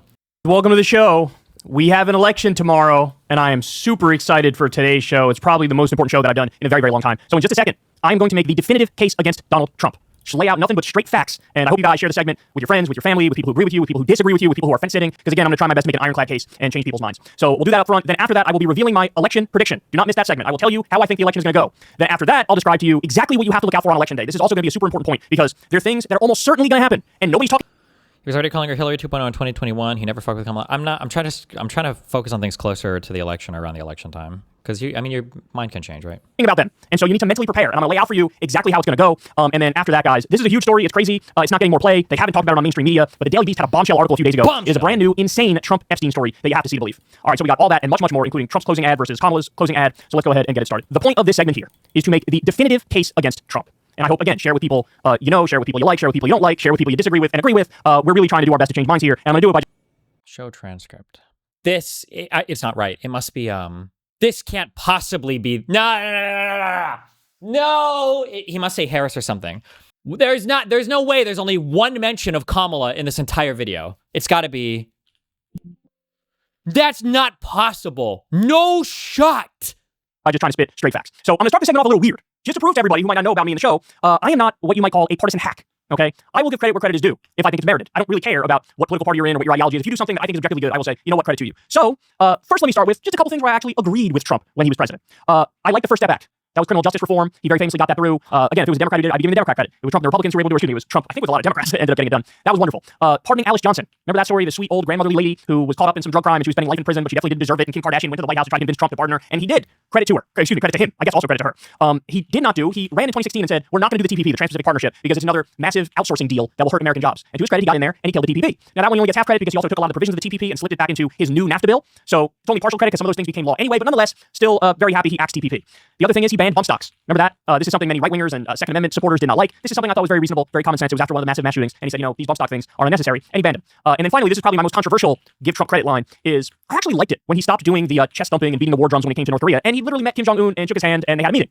Because from my perspective, if they're talking, that makes it much less likely that we end up going to war with them. So admittedly, that's my most controversial take, but I did not mind the Kim Jong-un North Korea meeting in the slightest. In fact, it was a Democratic president that was doing it. I'd be saying the same thing. Hey, I'm glad that we are further away from war with North Korea. I'd rather be in that position than Trump doing those very threatening tweets about Little Rocket Man. That was when I was massively against his North Korea approach. Okay, so there you go. There's some areas where I give Trump credit. Now buckle up, because those are the good things. The bad things, the list is way, way, way more comprehensive, way longer, right? And understand, it's not my fault. This is the stuff he did, right? So let's start with this. Very few people know this. Trump, when he was president, gutted internet privacy rights. So the industry wanted him to do that. The Republicans... Wait, is there another video right before this? Kyle's definitive case for Kamala, maybe? Is there like a video before this? Could somebody look at that? Voted for the bill to pass. Trump signed the bill. Guys, do you know how much support that bill had in the country? You ready for this? I literally think this is a world record for signing legislation that is this unpopular. That bill had 6% support in the country, and Trump signed it. See, this is what I mean when I say the media doesn't do a good job. The media should bring stuff up like this all the time. This is how Trump governed as president. People need to know this. They need to know that he gutted your internet privacy rights and signed a bill with 6% support in the country. All right, so that's one thing. Then also we have Trump very famously tried to repeal the Affordable Care Act, or Obamacare. He failed because of John McCain at the last minute swooping in to save the day. But a lot of people don't remember. There was a two-pronged approach. Number one, repeal Obamacare. But the second thing is they proposed a bill, I believe it was called the American Health Care Act, which is what the media dubbed Trump Care. So he wanted to get rid of Obamacare and bring in Trump Care. Okay, well, what is Trump Care? Well, just to give you a little taste of it, Trump was going around the country saying, you don't need to worry, we're going to protect your pre-existing conditions. If you have pre-existing conditions, fear not. We're going to fight for you. We're going to protect you. As he was saying that around the country, guess what? The text of the bill itself got rid of protections for pre-existing conditions. It made it so that state by state they either opt in or opt out. And what would have happened is all of the red states would have opted out of protecting people with pre-existing conditions. So the health care bill that Trump tried to pass, Trump Care. Again, would you like to take a guess how popular this bill was? There was a Kaiser Family Foundation poll. Only 8% of the country wanted it passed. And this is what he tried to get passed. Guys, this is what a second Trump term would be like. Trying to shove through more legislation with 6% support or 8% support. And my point to you guys is, if you're MAGA, if you're in MAGA, do you seriously want no protections for your pre-existing conditions? This is the tweet that Kyle says he, quote, very openly supported her, end quote. This is the example that he gave. Because this is the kind of stuff he's going to deliver for you. Do you seriously want even fewer online privacy rights? Because this is what he's going to do. He virtue signals when he's in front of the crowd. He tries to pretend like, I'm going to do the things you want. But then this is the actual legislation he tries to get through. Next one of the more important ones. Trump did a massive tax cut for the rich and corporations. That bill that he brags about all the time, if you read the details, 83% of the benefits of that tax cut bill go to the top 1%. Every tax cut for working people has a sunset provision on it, and it's gone away. And the tax cuts for the wealthy and corporations are permanent. This is what he does. He represents billionaires and big business and moneyed interests. He does not represent regular working people. Despite what he says on the campaign trail, again, you have to read the specifics and the details to know what's actually going on. Another example of that, he picked a predatory payday lender to be the head of the Consumer Financial Protection Bureau. For those of you who don't know, the Consumer Financial Protection Bureau is one of the best government agencies we have. They've returned over $12 billion to Americans who were defrauded by big banks and credit card companies, etc. It came about under the Obama administration. Well, Trump again appointed a predatory payday lender to be the head of it to destroy the Consumer Financial Protection Bureau. And of course, so as he gets out of office, the Democrats have tried to build it up again to make it represent the people again. This is one way he talks about. He very famously deregulated deli meat, and then we had a listeria outbreak. It just happened. It ended up killing 9 people and hospitalizing 57. And it's as a direct result of him deregulating deli meat. Trump ran as the anti-outsourcing guy. Well, guess what? Under him, we lost 200,000 manufacturing jobs. Trump picked the 3 new Supreme Court justices, and guess what? They're the ones who overturned Roe versus Wade, and of course that's having horrendous consequences all across the country, because now you have 12 or more states with full abortion bans, many other conservative states with very restrictive abortion bans, but they're not full abortion bans, and this is wreaking havoc on women's health. Then he also very famously did not try to get the minimum wage increased, even though he pretended he was a populist. He's going to represent working people. He didn't lift a finger to try to get the minimum wage increased. Beyond that, he presided over a net loss of 2.9 million jobs. Now look, you could say, yeah, but that's largely due to COVID or whatever. It's fair to bring up COVID in the context of that conversation, but when you're president, you also don't get a mulligan. Okay, he lost 2.9 million jobs. He also made $160 million from foreign countries while he was president.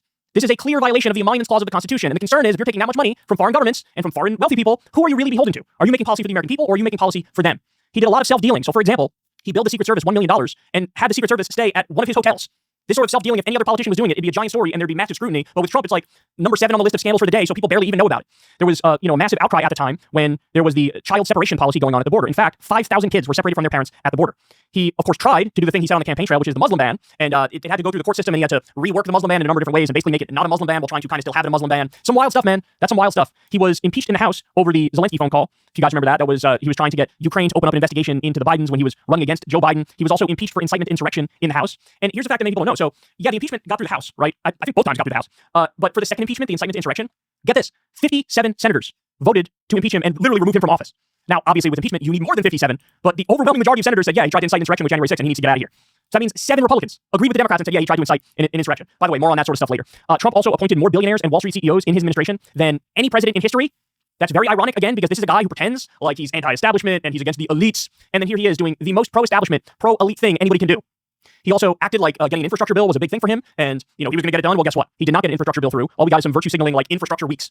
He filled the NLRB, the National Labor Relations Board, with union busters, made it very, very hard to form a union, so working people were held back from getting higher wages and better healthcare and better benefits. Trump's Labor Department very famously stiffed 8 million workers of overtime pay, because this is the conservative Republican ideology. They don't believe in things like overtime pay. They don't believe in things like paid family leave and paid vacation time, and that's how he governed. His Labor Department stiffed 8 million workers of overtime. He very famously tried to terminate DACA, so protections for the dreamers, but the courts blocked him. He pulled out of the Paris Climate Agreement and called climate change a hoax. He rolled back 112 environmental protections. Guys, one of Trump's lines he always goes back to is, we want beautiful clean air and beautiful clean water. You've heard him say this a million times on the campaign trail and at rallies and in interviews. Well, guess what? He rolled back 112 environmental protections, including deregulating chemicals and water and air. So he's just, I don't know how else to get it through. The guy genuinely is just a liar. Here's another lie. He always says, I'm going to protect your Social Security, I'm going to protect your Medicare. Trump's proposed budgets his entire time in office included cuts to Social Security and Medicare. Here's another amazing fact that it boggles my mind that more people don't know this. Well, I'm going to tell you, and you guys can spread the word. Under Trump, 3 million people lost health insurance. Under Obamacare, under the Affordable Care Act, Democrats gave 50 million more people health insurance. Under Trump, 3 million people lost their health insurance. And by the way, we had a pandemic under him too. Like the last thing you would want to happen. Now, again, just so everybody understands, and to be clear, I support a single-payer Medicare for all system. I want everybody to be covered. I want universal health care like the rest of the developed world. And we don't have that, and we didn't get that. But there is a stark difference between Democrats and Republicans. Democrats, 50 million more people health care. Trump and Republicans, 3 million people lost their health insurance under his reign. Here's another story that, I don't understand why it's not still talked about today. I believe it was the Washington Post. They did an analysis, the number of lies Trump told when he was president. You ready for this? They say there were 30,573 lies when he was president. 30,573 lies. That would be an average of 21 lies per day. Now look, let's be fair, guys. Let's be fair. Because I'm sure that the Washington Post considered certain things lies that were more in a gray area and they weren't necessarily lies. And maybe some of those things, the Washington Post was just flat out wrong. Okay, let's just cut the number in half. He told 15,000 lies. 15,000 lies when he was president. And that would still be about 10 lies per day. It begins to look kind of absurd to just swat all this stuff aside and say, nah, I like him. I like the guy. More. Trump delayed $20 billion in aid to Puerto Rico after Hurricane Maria and left them without power for 181 days. And by the way, I think this is one of the main reasons why that Puerto Rico comment from Tony Hinchcliffe at the Trump rally, why it really has landed and broken through. And apparently the polls are showing it's actually having a massive impact. I think this is probably one of the reasons why. Because, Tony Hinchcliffe called Puerto Rico a floating island of garbage. And people were reminded, hey, when Trump was in there and Hurricane Maria hit, he was horrible in responding to it. So that could be a big deal. It could be a big deal. Under Trump, he presided over the biggest single-year increase in homicides in the year 2020. So in other words, the worst crime numbers went up. Now, again, to be fair, COVID is certainly a part of that, but as I pointed out previously, you don't just get a mulligan because something bad happened under your watch. Obama very famously had to deal with the subprime mortgage crisis and the Great Recession. And still, some of the very specific numbers vis-a-vis that crisis were better after Obama got in there. Okay, more. Get this, guys. There were 1,700 mass shootings under Trump. 3,000 Americans were dying of COVID per day. And he very famously threw out Obama's pandemic playbook, and he disbanded the National Security Council's pandemic response team. That is unconscionable, right? Oh, and by the way, I will give credit for Operation Warp Speed. I forgot to mention that before, but we also can't overlook this. 3,000 Americans dying of COVID per day, threw out Obama's pandemic playbook, and disbanded the National Security Council's pandemic response team. And then, of course, these are probably the biggest ones. I don't know why I'm bearing the lead. He tried to overthrow the election. He had the fake elector slates. We had January 6th. They tried to block the certification. He tried to twist Mike Pence's arm to say, reject the results and keep me in power. That's a huge one. And he was facing 91 criminal charges. Some of them he's already been convicted on, and now I think, by the way, that number's down to 86 criminal charges because of the Supreme Court immunity ruling. Some of the charges had to be reworked or dropped, but 86 criminal charges he's facing right now. If that was the case about any Democrat, they wouldn't be at 46 or 47% of the polls. They'd be at 7% of the polls, right? But with Trump, he largely gets away with it. But I'm just getting started, guys. So I was just giving you a lot of the domestic policy stuff and economic policy stuff for Trump. Let's talk about his foreign policy. So one of the biggest scams in Afghanistan, there was a 330% increase in civilian deaths in Afghanistan under Trump. He bombed Syria twice. He bombed Somalia. He very openly said, we're going to occupy a third of Syria to, quote, take the oil. This is something he also famously said about the Iraq War, too. He would go to CPAC and give these speeches before he was president and say, we really should take the oil. We should take the oil. To the victor go the spoils, right? To the victor go the spoils. He increased the Pentagon budget every single year he was in office. He let Israel illegally annex the Golan Heights, which is Syrian territory. Pro quo is, I'll give you this $100 million. You need to officially let Israel annex the entire West Bank. And he's already taken that money, and he's planning on doing exactly that. Under Trump, he assassinated the top Iranian commander, Saudi Arabia, as they did a genocide in Yemen, and then vetoed a bipartisan bill which tried to cut off our weapons to them. I believe it was Bernie Sanders and Mike Lee in the Senate worked on that. And the whole idea was, hey, we see that we're arming and funding a genocide here that Saudi Arabia is doing in Yemen. We got to stop this. Trump vetoed it. He vetoed it. And oh, would you look at that? Now Trump has deep business ties with Saudi Arabia. They gave Jared Kushner $2 billion. He's also taken at least tens of millions of dollars from Saudi Arabia for the live golf events that he has at his golf courses. Trump has openly said he wants war with Mexico in his second term. He wants to categorize the drug cartel war criminals who did the East killing all of their policies. He said a number of times he wants to punish flag burning with a year in jail. Which, let's be clear, this has already been adjudicated. So say things about Trump that he doesn't like, and he will sue major media organizations. He apparently he's about, or he already did. I think he's trying to sue CBS for $10 billion with a B over some Kamala interview that they did. This is who this guy is. The idea that he's pro-free speech is the most insane. Telling the truth on Edward Snowden or Daniel Hale. These are people who are First Amendment heroes, did not pardon them. He said he wants to invoke the Insurrection Act to deploy U.S. troops against George Floyd protesters and asked if, can we shoot him in the leg? Let's just shoot him in the leg. Remember that? That absolute nightmare? And it was the generals who stepped in and said, sir, we don't do this. This is unconstitutional. We're not going to deploy the U.S. military against our own people. And then finally, probably the most important one. Nerd. It wasn't that long ago Trump openly called to terminate, quote, all rules, regulations, and articles in the Constitution because he lost the election. And he basically wanted to invoke martial law and get his ass back in power. So this is who this guy is. Now, beyond just Trump, and I just gave you roughly, Jesus, I don't know, 100 reasons to not support him, there's a broader problem with the party, with the Republican Party. They have lost their goddamn minds. They are extremists now. They are far right now. They are not connected to reality. So, for example, Trump goes around calling himself the father of IVF. We love IVF in the Republican Party. We protect IVF. Well, then why did 48 Republicans vote against the Right to IVF Act in the Senate? They've lost their minds. They're now floating in many red states and many Republican politicians at the national level. They're openly talking about getting rid of no-fault divorce. It was only a year or two ago that we had a vote in the House and the Senate on gay marriage because when Roe v. Wade was overturned, Democrats were like, shit, they might overturn gay marriage next. Let's have a vote on this in the House and the Senate to try to get a bill passed that will protect gay marriage even if the Supreme Court overturns gay marriage. Well, guess what? 36 Republican senators voted against protecting gay marriage, and 169 of them in the House voted against protecting gay marriage. This is genuine extremism. This is an issue that should have been settled in like the year 2000, but really maybe was settled, you could say, by 2013-ish.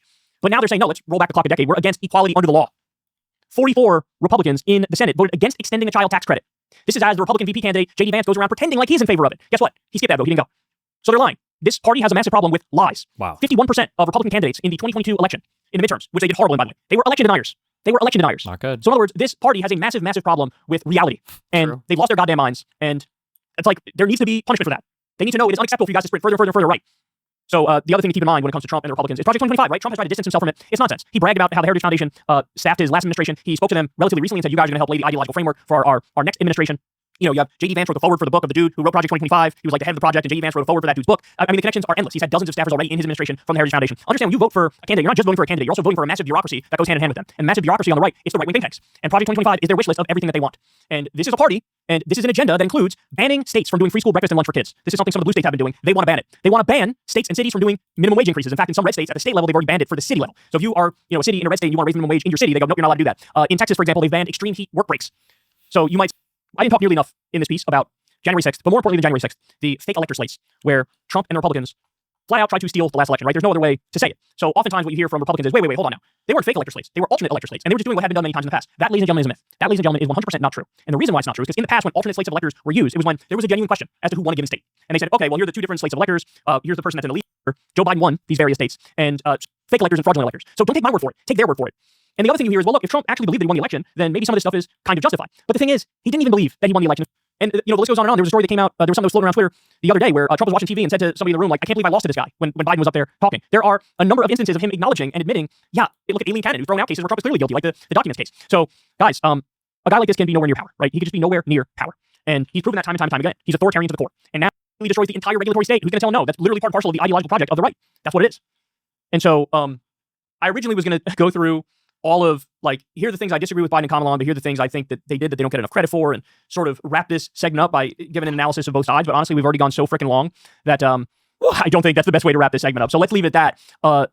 Look, regardless of what you agree with me on or disagree with me on, you cannot deny a lot of the things in this segment that we've gone through. It's just a factual retelling of policies the Trump administration did or policies they say they want to do. Right? And any honest analysis would deal with that on its own terms. You can't deflect. You can't obfuscate. You can't pretend you didn't hear the things that you did hear. Right? And I don't know. Hopefully we can change some people's minds. I won't hold my breath because of how, divided our politics has become. But This is a person and a party that in no sane world would come even close to the White House after all that's happened. And we'll see whether or not that comes to fruition. Hey, y'all, do me a favor and like and subscribe. It helps out big time in the algorithm. Click the bell as well for notifications when videos drop. And watch that video on screen right now. You know you want to. Okay. Well, this is good. Kamala shocks Kyle with based policy agenda. All right, y'all. Welcome to the show. I got a lot of catching up to do today. A lot of stuff to talk about. So, Kamala dropped her policy agenda. We're going to talk about it in just a second. We're going to go through everything that she released. Now, my guess is she focused most of this on the economic stuff. My guess is there are other parts to it as well, but I guess she might be rolling that out over an extended period of time. But we're going to dive into the economics portion, and I have a lot to say about it. So we'll dive into that. We'll also get into Republicans and their counterattacks to Kamala's policy agenda, and it is one of the saddest things I've ever seen in my life. I mean, it is. They somehow get worse and worse and worse every single day. You're not going to be surprised to learn that the accusations of communism are flying left and right, even by the big man himself, Donald Trump. And then we'll also talk about the scandal that dropped a few days back, the white guy tacos comment from Tim Walz, which led to Republicans accusing Tim Walz of racism and accusing Kamala Harris of racism. Okay, all right. Then we'll get to, of all the years that I've been covering Donald Trump, I think this Trump comment finally broke me. I'm not gonna share it now. I'm not gonna tease it, but just hang in there and wait for this segment because, as you'll see, this, in my opinion, from the Kyle perspective, this is one of his worst comments of all time. And then veterans are furious at Trump. I'll tell you why. Trump gave a speech where he deep-throated Israel repeatedly, and Dave Rubin with just a total mishmash compilation of all of his horrifically wrong predictions. That is glorious. You don't want to miss it. I mean, I gotta be honest with you guys, man. If a compilation came out of me making as many wrong predictions as Dave Rubin makes in this video, I have to be gonzo. I'm done. I'm gonna have to retire. I mean, I couldn't show my face in public ever again after the humiliation that comes about from this video. So everybody do me a big favor. Please like and subscribe. That helps massively. We're trying to get to 10 million subs. I know it's gonna take a while, but you build it one at a time. Thank you to everybody who supports the show on Patreon. That link below if you'd like help. Remember, I never talk to any advertisers, so you guys fund the show $2 at a time, $5 at a time per month, whatever it may be. So again, thank you very much for everybody who does it. And if you don't, please consider that's below. All right. With all that out of the way, let's go ahead and dive into it. So Kamala Harris just unveiled her economic policy agenda, okay? And here I have an amalgamation of the different policies. What's kind of annoying about this is that there were a bunch of articles written on it, and for whatever reason, one article would leave out like 2 or 3 policies, and another article would leave out like 2 or 3 different policies. And it's like, I'm looking for the stuff that she released. Why would you not give me the entire thing she released? It's very weird. It's very like lazy on the part of all the different news outlets that ran articles on this. It's like, give me all of them in one place. This isn't that much to ask for. So anyway, believe it or not, after reading all the articles, this summation right here is probably the best summation I could find. It was from one of the Krasenstein bros, hilariously. But so here's what she proposed. First of all, a $25,000 subsidy for first-time homebuyers. That's a federal subsidy of $25,000 for more than 1 million first-time homebuyers to assist with down payments. Now, she also says she wants to increase the supply. She wants to build 3 million more homes. So she's sort of attacking the housing affordability crisis from both ends. We're just going to assume child tax credit, this is most to buy or rent a home. Some corporate landlords collude with each other to rise up costs. On it, basically what's happening is there's this price fixing algorithm where all these individuals, these landlords and corporate landlords in many instances, are illegally colluding to keep the prices artificially high. We just covered the story. We just covered it. And what she's saying is, I'm gonna crack down on that.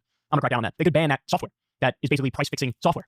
This is big, and Trump hasn't said fucking dick about this sort of stuff. Nothing at all. So she's attacking this from every angle. And by the way, this is also an indication that she's onto the antitrust shit. So in other words, the fear about Kamala was, hey, is she going to revert back to the Obama economics instead of the Biden economics? The Biden economics, as you all know, include massive infrastructure spending, 800,000 new manufacturing jobs, but more importantly, you have people like Kamala smokes Trump in brutal debate. Fox News humiliated, playing Got Ya with Kamala. Kolinsky's is more fair than that fucking breaking points, at least just outwardly. Debate with Hutch and pondering politics. Wow. All right, guys. Jesus, exposure. Absolutely gigantic breaking news for you right now. So we just got the Iowa Seltzer poll that came in, and this is considered one of the gold standards for polls. This fucking poll. I support Trump suing. I'm just kidding. And I'll go through the history with you in a little bit of what their numbers were in the past and how close they were with their prediction and what it says for the rest of the election. But listen, Iowa is a state that is supposed to be very, very comfortably Trump. If you look at all the polls, we are hurting. We are hemorrhaging at the moment. We got to do something to try to stop the bleeding because look, let's just say it, right? We have 1, 2, 3, 4. Breaking points.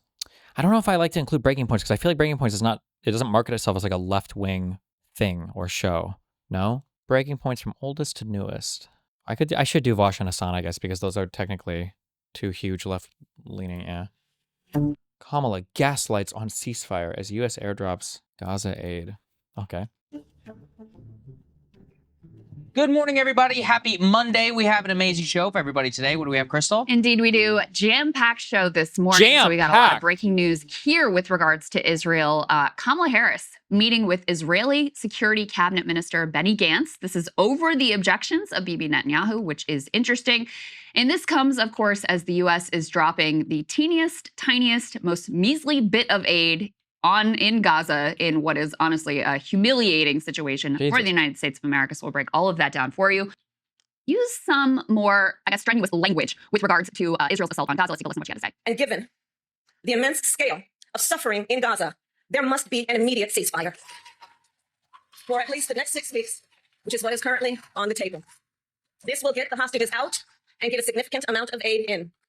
This would allow us to build something more enduring, to ensure Israel is secure, and to respect the right of the Palestinian people to dignity, freedom, and self-determination. So she says immediate ceasefire there, but what she's really talking about is just the same temporary ceasefire that they've been pushing for, which, you know, is unlikely to happen because Hamas wants a permanent ceasefire. So it was weird to me, Sauer, because people were like making a big deal on it. Yes. But she's just actually backing the same my God. Biden administration policy for a while. Right. So I saw like everything, everyone come up, they're like, oh my gosh, Kamala breaks with Biden. And I was like, well, did you listen? Because it says to build an enduring thing that. All right, guys, very excited to bring you some additional results from that focus group Very of excited Democratic-based voters that we hosted to with shit their on partners Kamala. down in Nice. Atlanta.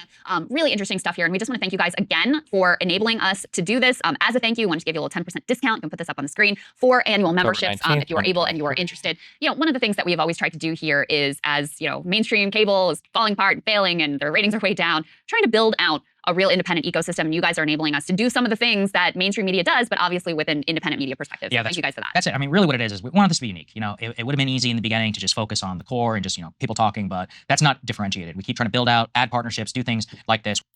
Group, let's take a look.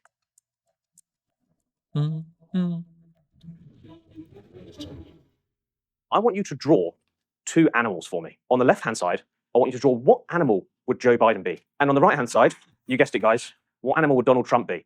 It doesn't have to be art. I want you to do it. You can write the word under the drawing, nice and big. I want you to hold it up, and I want you to say who you've drawn and one quick reason why you've drawn them in that way. Okay, I got Biden. He's a lamb because he care about everybody else. And I got Trump as a tiger because he always try to keep up stuff going. We need to put him in the zoo. I have Biden as a dog because he's a snake. Okay. Good morning, everybody. Happy Thursday. We have an amazing show for everybody today. What do we have, Crystal? Indeed, we do. Many interesting things happening this morning. So there were a couple of big rallies yesterday for Harris Walls, one in particular in Detroit. Huge crowd and a big new poll that is going to raise a whole lot of eyebrows. So we'll get into all of that. We also have more behind the scenes reporting of how she chose Tim Walz over Josh Shapiro. So we'll break all of that down for you. What we're going to do is beat him in November. He intends to surrender our fight against the climate crisis, and he intends to end the Affordable Care Act. You know what? If you want Donald Trump to win, then say that. Otherwise, I'm speaking. Oh.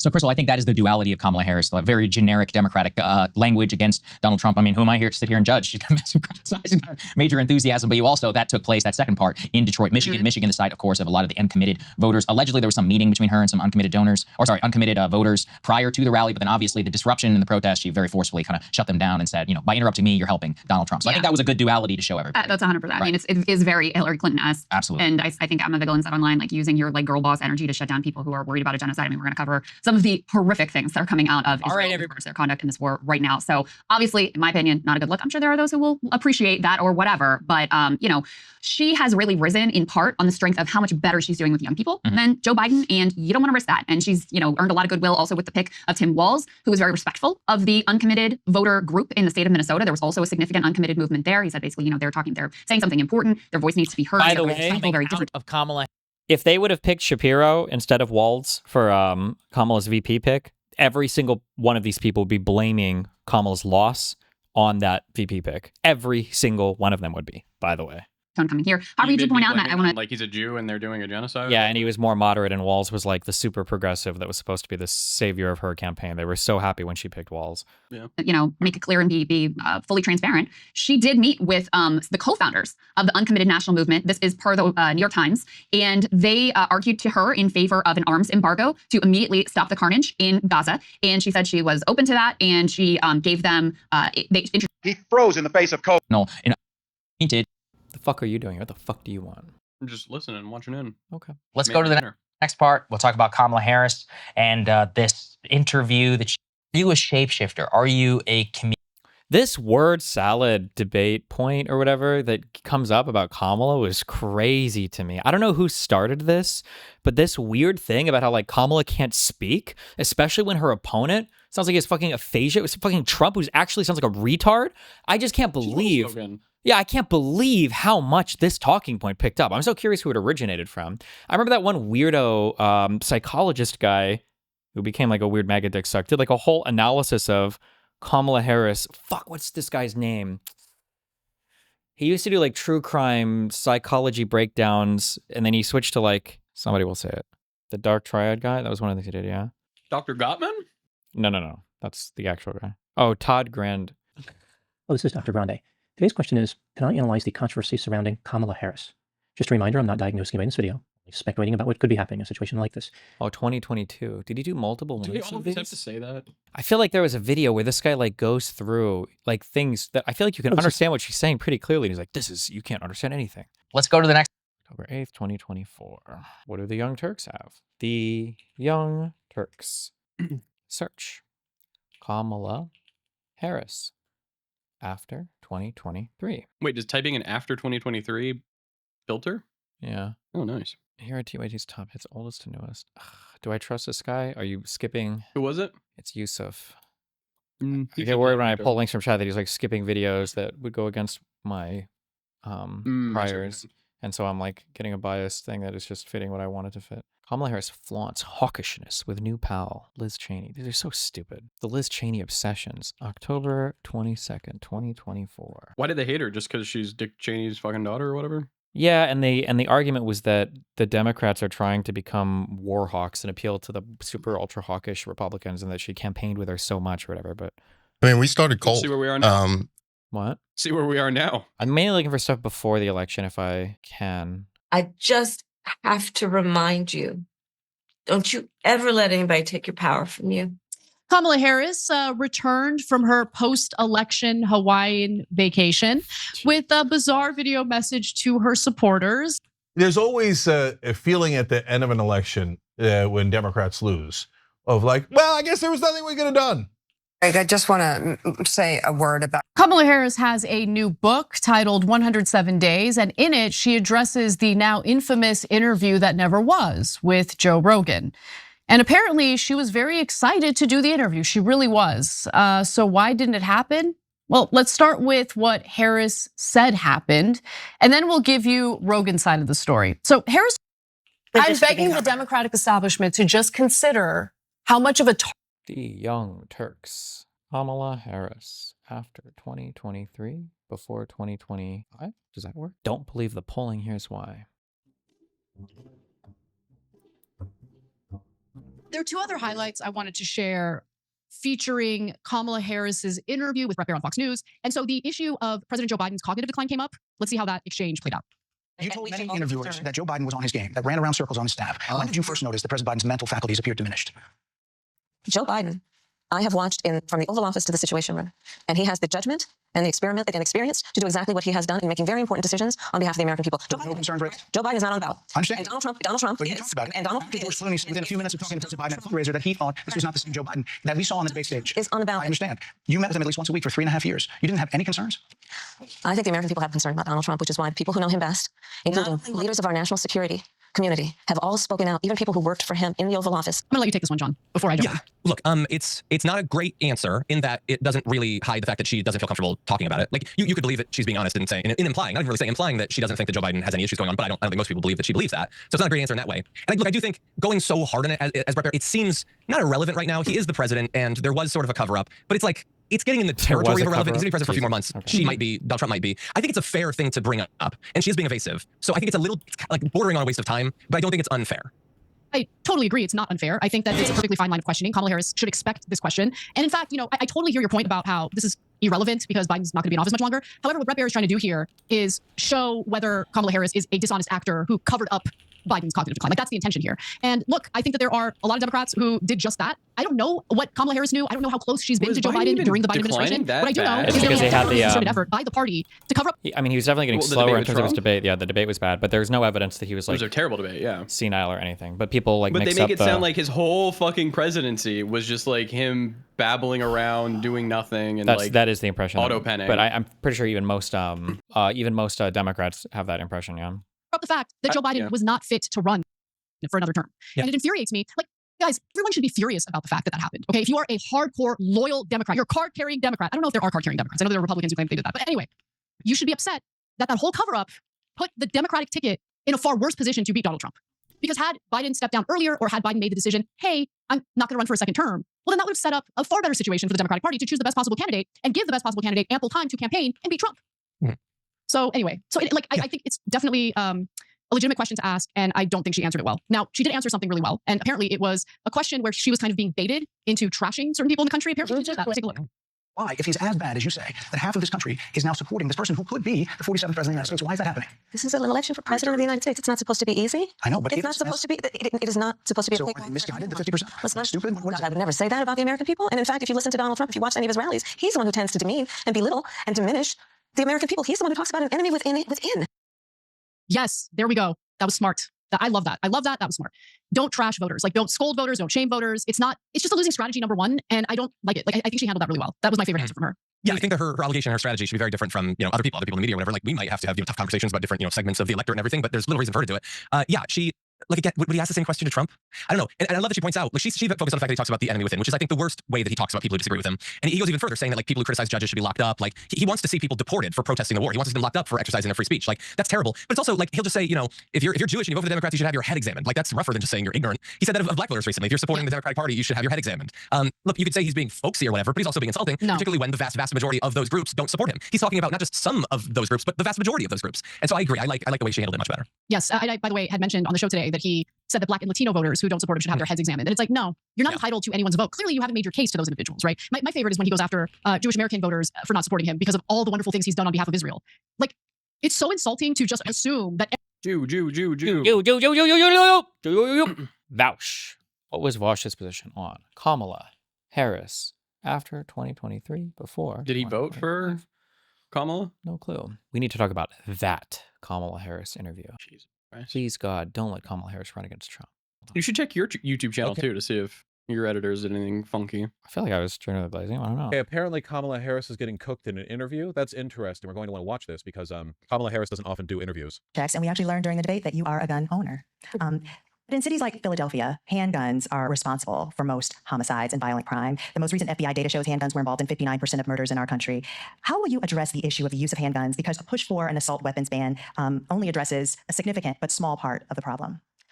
So, first of all, yes, I'm surprised this question was. It's a good question. This has always been one of the most brain-dead parts of liberal anti-gun hysteria, which is they obsess over the rifles. Most murders are done with handguns. I'm a gun owner, and Tim Walz is a gun owner, and we're not trying to take anybody's guns away from them. But we do need an assault weapons ban. That is taking. Assault weapons are designed to kill a lot of human beings quickly and have no place. And all guns are designed to. No, we're not. People don't sell single-shot pistols anymore. Automatic weapons are already illegal outside some exceptions. We're talking about semi-automatic weapons. An AR-15, you've got a 30-round magazine. There are Glocks, like the standard magazine for which is like 21 rounds. I mean, has no place. I'm going to get to it. Yes. And have no place on the streets of a civil society. We need universal background checks, which, to your point about handguns, is about saying that it is just reasonable to want reasonable gun safety laws that say we should do background checks, that we ought to know. It's just reasonable. You might want to know before someone can buy a lethal weapon. If they've been found by a court to be a danger to themselves or others, you might just want to know. And respectfully, we do understand that. But you're asking about... I'm asking specifically about handguns, because many of those handguns aren't purchased in places. Yes, apply to handguns. Yes. They do. But in many instances, those handguns aren't even bought lawfully. Yes. Which is why I also have been very adamant for years. In fact, I myself protested at a gun show probably 10, 15 years ago about the gun show loophole and why we need to close that. Because what ends up happening is that gun shows at flea markets, gun dealers are not, under existing law in the past, required to register their sales. And so you are exactly right that a lot of homicides, for example, a good number of them, I have the statistic in front of my mind, are committed with illegally purchased guns. And that's why we need to address each entry point in the issue, including universal background checks, closing the gun show loophole, and what we need to do as a... I gotta start recording all the Vaush videos. His titles didn't seem horrible. We've got Kamala Harris. I wonder if they say Kamala Harris or just Kamala. Kamala before 2025, after 2023. Okay. Kamala's first huge misstep. What date was this? Kamala Harris fucked up. Oh, see? They like the VP pick. Donald Trump. They all love the VP pick, yeah. Trump intends to give tax breaks There's to billionaires protesters. and big corporations.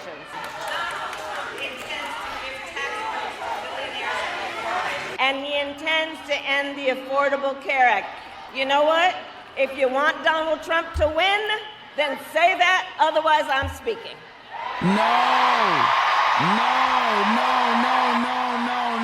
so bad. Oh, so bad. She's yelling at the Israel Palestine Palestine protesters. Oh, no.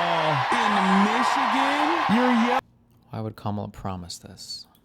As Commander-in-Chief, I will ensure Oh, is this a lethal America military? always has the strongest, most lethal fighting force in the boy, world. they didn't like this one. Yo, she's crazy. I will make sure. What is happening? Bro, she said we're going back to Iraq. With respect to the war in Gaza, now is the time to get a hostage deal and a ceasefire deal done. I'm out. I'm tapping. And let me be be clear. I will always stand up for Israel's right to defend itself. Oh, I'm super out. I'm super out. Gonna hate that. Ensure Israel has the ability to defend itself. This speech is supposed to be the moment that she shows you who she is and what she's going to do. That speech was literally a nothing will fundamentally change speech. Where the f is the joy? Where the f is the hope? We are going to have the most lethal military of all time. This is the Democratic Party, Chad. Where the f are they turning? Wait, those are protesters. You know what? Hold on a second. Hold on. This Hold is on. We are all in here together because we love our country. We're here to fight for our democracy, which includes respecting the voices of what I think I'm hearing over there. Let me just speak to that for a moment, and then I'm going to get back to the business at hand. So let me say, now is the time to get a ceasefire deal and get the hostage deal done. I like how, wait. It's so funny because Austin is like just not on the same page. Nothing that Kamala says here is going to be good enough for Hassan, right? But you can see Austin hears some stuff. He's like, oh, wait, that sounds really good. And he's like, oh, no, we can't see the camera him. But Hassan is about to write the record. No, listen, you might think that's good, but let me tell you why this is actually the worst fucking response ever that Kamala could give and why it's actually super evil. But maybe not. I don't know. Hold on. Maybe I'm going to be completely wrong with that. I'm sorry. Hold on. What I think I'm hearing over there. Let me just speak to that for a moment, and then I'm going to get back to the business at hand. So let me say, now is the time to get a ceasefire deal and get the hostage deal done. Weapons transfers. Benjamin Netanyahu's not collaborating. And I are working around the clock every day to get that ceasefire deal done and bring the hostages home. It's better response to last time. It's not going to be enough. People are going to get annoyed. She went Yes. halfway. Hey, He's next down. time there's an even bigger crowd. She'll go full way, maybe. Who knows? Pressure's good. Normie liberals will go, oh, this is great. What else do you want? This is from today, Chad. They said yes to a $3.5 billion, I believe, weapons transfer. 6.5 thousand munitions to Israel. Okay, good. Never enough. Here's the situation. For those who... Donald Trump intends to give tax breaks There's to protesters. billionaires and big 2024. corporations. Oh, still. He intends to cut Social Security and Medicare. He intends to surrender our fight against the climate crisis. And he intends to end the Affordable Care Act. You know what? If you want Donald Trump to win, then say that. Otherwise, I'm speaking. No! Oh, this was from what the Solar was cut from. No. So bad. So bad. Oh, so bad. Oh, that's so bad. Oh, no. She's yelling at the Palestine protesters. Oh, no. Oh, no. In Michigan? Oh, I gotta change that. Fuck me. I don't really understand why he's upset there. What do you mean? I feel like she didn't say anything crazy. There's nothing that they can say. He viewed her as like being mean towards the Palestinian protesters. Unless she literally says what, like, we're not going to support Israel anymore. Yes. And we're going to completely and totally cut and sever ties with Israel in every single way, size, shape, and form. That's the only answer that would have been acceptable. Maybe that would have been acceptable. He might be looking then for more. I've got 2 tweets on that, but.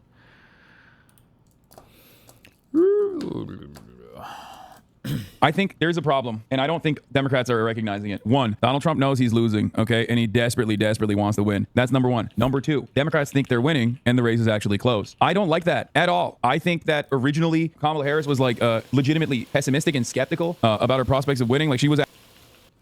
Jesus. Did you ever see the do emote? Do the do? Do the do. No. You missed out, man. Israel-Palestine has become the single rallying cry for almost every socialist/populist figure on the left, but it's unclear what you could possibly offer them beyond potentially the physical destruction of Israel would actually convince them to support you as a candidate. One phone call is all it would take to stop Israel's genocide. If Israel doesn't comply, shut off weapons transfers. If Israel looks to get weapons elsewhere, put a sanctions package. And if that fails, invade Israel militarily. Jesus. Yeah. Hassan tweet to invade Israel. They don't stop the genocide. And then he does the same thing. June 24th. Once again, one phone call is all it takes. If it doesn't work, weapons embargo. If it doesn't work, sanctions. Military invasion. Yeah. Oh, fuck. Has Hassan said at some point, I know I've heard this talking point, I'm just trying to remember if I heard him say it particularly, that Democrats like offered the ACA to assuage the public just to make you guys temporarily content or something. I feel like I've seen a quote like this, but I don't know. Oh, fuck. I don't remember what it was exactly when he would have said it. A release valve, maybe. Was that the phrase? Maybe it was in my Ethan debate or response? No, why would it have been in there? Wait, what did I do research on Hassan for? I had videos of him talking about stuff like this. Fuck, what was it for? Because when they do things, when they do progressive legislation, then the reactionary Republicans fight against that, okay? Here's how it works. I'm going to pull up paint. I'm going to pull up paint and try to explain this visually. Let's say this is the American political spectrum, okay? This is max communism, and this is Nazi, okay? If this is the peak, okay? This is the peak of, like, where you can go in American politics. You push further and further right, you inevitably arrive at Nazi policies. You push further and further left, you inevitably arrive at, full-blown false dichotomy. It's not, it's reductive, but it's not a false dichotomy at all, okay? So here's how this works. The Republican Party, let's do that with red, is like around here. And every year they go, maybe 5 years ago, 6 years ago, they were here, and now they're here, okay? And they keep pushing the needle. They keep pushing it over and over again. The Democratic Party can respond to that when they are in power. If the Democratic Party is like here, the Democratic Party could pull back and potentially take back some of the reductions in civil liberties that the Republican Party has advocated for and successfully carried across the finish line, all right? They can do that. But if they want to do that, they have to literally go here so they can pull the Republican Party more to the left. The issue, however, is that the exact opposite happens. The Republican Party goes further right, and the Democratic Party goes further right alongside them. The greatest example of this in terms of domestic policy is on immigration. The Democratic Party in 2020, under the leadership of Biden, ran to the left of the Republican Party on immigration. They said that they were going to change. They said that they were here. They said that they were going to change in the first 100 days of Biden's agenda, that they were going to change immigration, change the course of immigration, and actually actively pull the country and actively pull the Republican Party to the left on immigration. They were going to fix the processing issues and whatnot. They didn't do that. They actively did not counter message against the Republican Party. The Republican Party never stopped pushing the narrative that immigrants are rapists and murderers and drug dealers, and maybe some of them are very fine people on both sides. So the country went further and further right, and it's an untested, uncontested narrative. So what did the Democrats do? The Democrats turned around and went more right on immigration and arrived here at the 2020 position of the Republican Party. What the 2020 position on the Republican Party on immigration was, building the wall and being more restrictive on immigration, literally became the Democratic Party's position in 2024. This is what is known as the ratchet effect. This is why you don't hear from the vote blue no matter who chirpers about how if you don't vote for the Democrats, you want kids in cages and you want migrants to be murdered. They don't say that anymore because they can't say that anymore because the Democratic Party changed its position on migrants in cages. They are now pro at least 2020 migrants in cages. The Republicans, but remember, the Republicans even pushed the needle further. Now they're talking about mass deportation. However, on this front, Democrats could do this exact same thing. Democrats could actively push the Republican Party to the left on certain issues. As a matter of fact, on certain fronts. I feel like I've never heard Hassan ever bring up any immigration policy ever. Like, I don't think I've heard him talk at all, a single time about what immigration should look like. I feel like he exclusively brings up immigration just to shit on Democrats or attack Republicans sometimes, mainly to shit on Democrats. Has he ever given any proposed policies for immigration ever? Donald Trump kind of did do that, where the Republican Party's overarching policy positions were always genuinely anti-social spending. Donald Trump kind of cast that aside and said, he gave the stimmy checks during COVID, and he even ran on and still runs on not touching Social Security. Why? Because the entire country is like, the f do you mean Social Security? If you cut Social Security, that's insane. All the voters are old. They're going to lose their minds. So the Republican Party was pulled on Social Security at least in the top of the ticket. The Democratic Party, and Megaphonics is right on this, focusing on Project 2025, forced the Trump campaign to cut Project 2025. The Democratic Party actively advocating against what the Republican Party has done on the issue of abortion has caused at least some of the Republicans at the top of the ticket to try to moderate their stances on abortion. This is because right-wing reactionaries are reactionaries. That's it. They react. So you have to give them something to react to. If you don't give them something to react to and you let them fucking ride on their narrative that is uncontested, like on the issue of immigration, then they will go further and further right until they're here. And when 2028 comes around and the Democrats have now gotten here, they will be the ones advocating for mass deportations. The Dems will move here. That's where the Republicans are right now on 2028, where they are the ones who are advocating for mass deportations, and the Republicans are the ones who are advocating for mass murder. Okay? So one of my active criticisms on this issue has always been that the Democrats don't launch a strong enough opposition to the Republican messaging on this front. And that is how they allow the Republican Party to push the conversation on things that are pivotal, things that are very important, like immigration, to become completely captured by the right. They capitulate the right-wing framing on immigration. And it's not just the Democratic Party that does this. Liberals across the board in the Western world do this all the time. Labor Party did it as well. You could say the same thing in the other direction too. The Republican platform will need to change if they lose the Dems every time. Yes, that is correct. That's why I like fighters like Waltz or even Bashar to a certain degree. Uncompromising Dems that are objectively popular in their states as governors who have consistently advocated for better leftist economic policies are popular for that reason, because people do believe in them. Why does the Democratic Party work against itself? 2024 isn't different from 2020 or 2016. We know how the Republicans operate, and that hasn't changed. As much as they may dislike it, the Republicans are unified as a party and no, they're not unified as a party. You're wrong. And consistently campaign, whereas the Democrats are divided and forget the campaign is necessary, yet act surprised when they're losing every year. And this isn't just a 2020 thing, it's happening in local elections too. The Republicans are not exactly unified either. That's why Joe Biden was able to actively campaign for the mythical moderate and independent voters that are living in the suburbs and whatnot. Because Donald Trump is so gross and so weird in the way that he advocates for crazy shit that he was repulsive to a lot of people living in the suburbs. Wait, what? A second Air Force combat plane crash? What the fuck was I just gonna look like? Oh, Jank release valve. Find me that. 16 years ago. Jesus. It was Jank that said this all the time. Find me that goddamn quote. The example that you mentioned, the Affordable Care Act. You know what it was called before it was called Obamacare? You can enlighten me. Yeah. Romney was a plan that was tried in a Republican state. Exactly. It was called Romney Care. Yeah. And you know who came up with it? The Heritage Foundation, the same people who came up with Project 2025. Okay. That is a corporate release valve so that people don't build up too much pressure and go to a rebellion or a revolution. But in the... I was bringing up this because... Oh, fuck. I was going to do this on... I can't. This is going to take way too much time. Why would it take way too much time? Well, I was going to look up Just a lot like to go through. No, well, I was going to say so you can go to the Majority Report, probably Kyle Kalinske, although he seems to be the most favorable. Breaking Points, The Young Turks, Hassan Vosh, and you can look up like Kamala Harris, Gavin Newsom, and Pete Buttigieg, and like every title, it's like all of them are so brutal. Like if I were to look up on YouTube, like Pete Buttigieg, or wait, I'm sorry, the Majority Report, Buttigieg activates corporate consultant mode when asked about Israel. Buttigieg's craven political calculations tell you everything. Those are the only titles with Buttigieg and I may need to get rid of Pete. Oh, maybe that's just the only ones with him in the title. And then what do they have about Newsom? Hassan is right about Gavin Newsom. Pathetic Newsom surrenders to Ben Shapiro. Newsom's Israel rebrand backfires big time. Newsom's relatability tour hits a wall. Newsom knows Israel is toxic. Newsom panics in interesting ways when cornered. Newsom teams up with Charlie Kirk to throw trans people under the bus.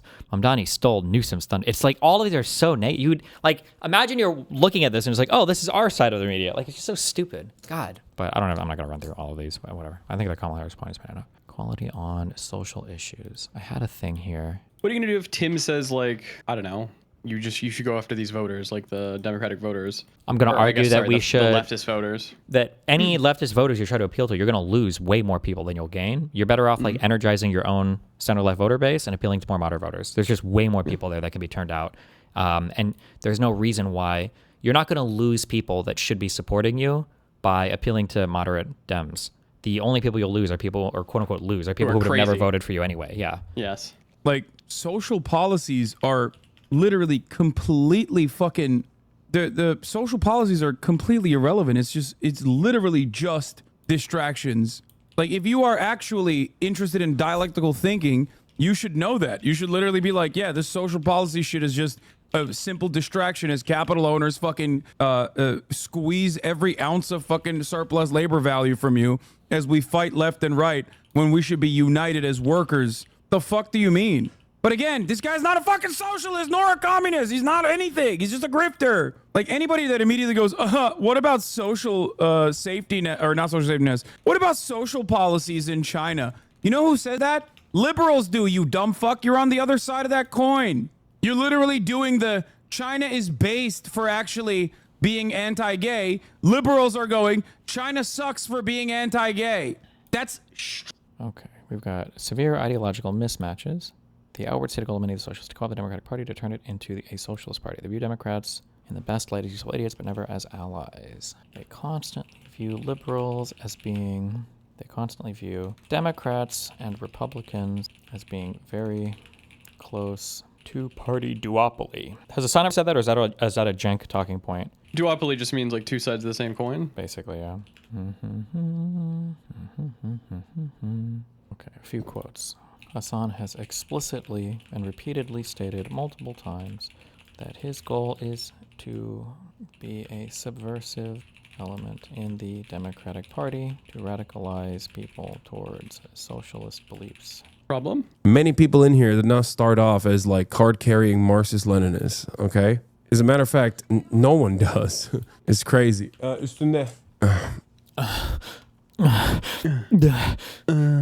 I have my Hassan chuckles? Where are these?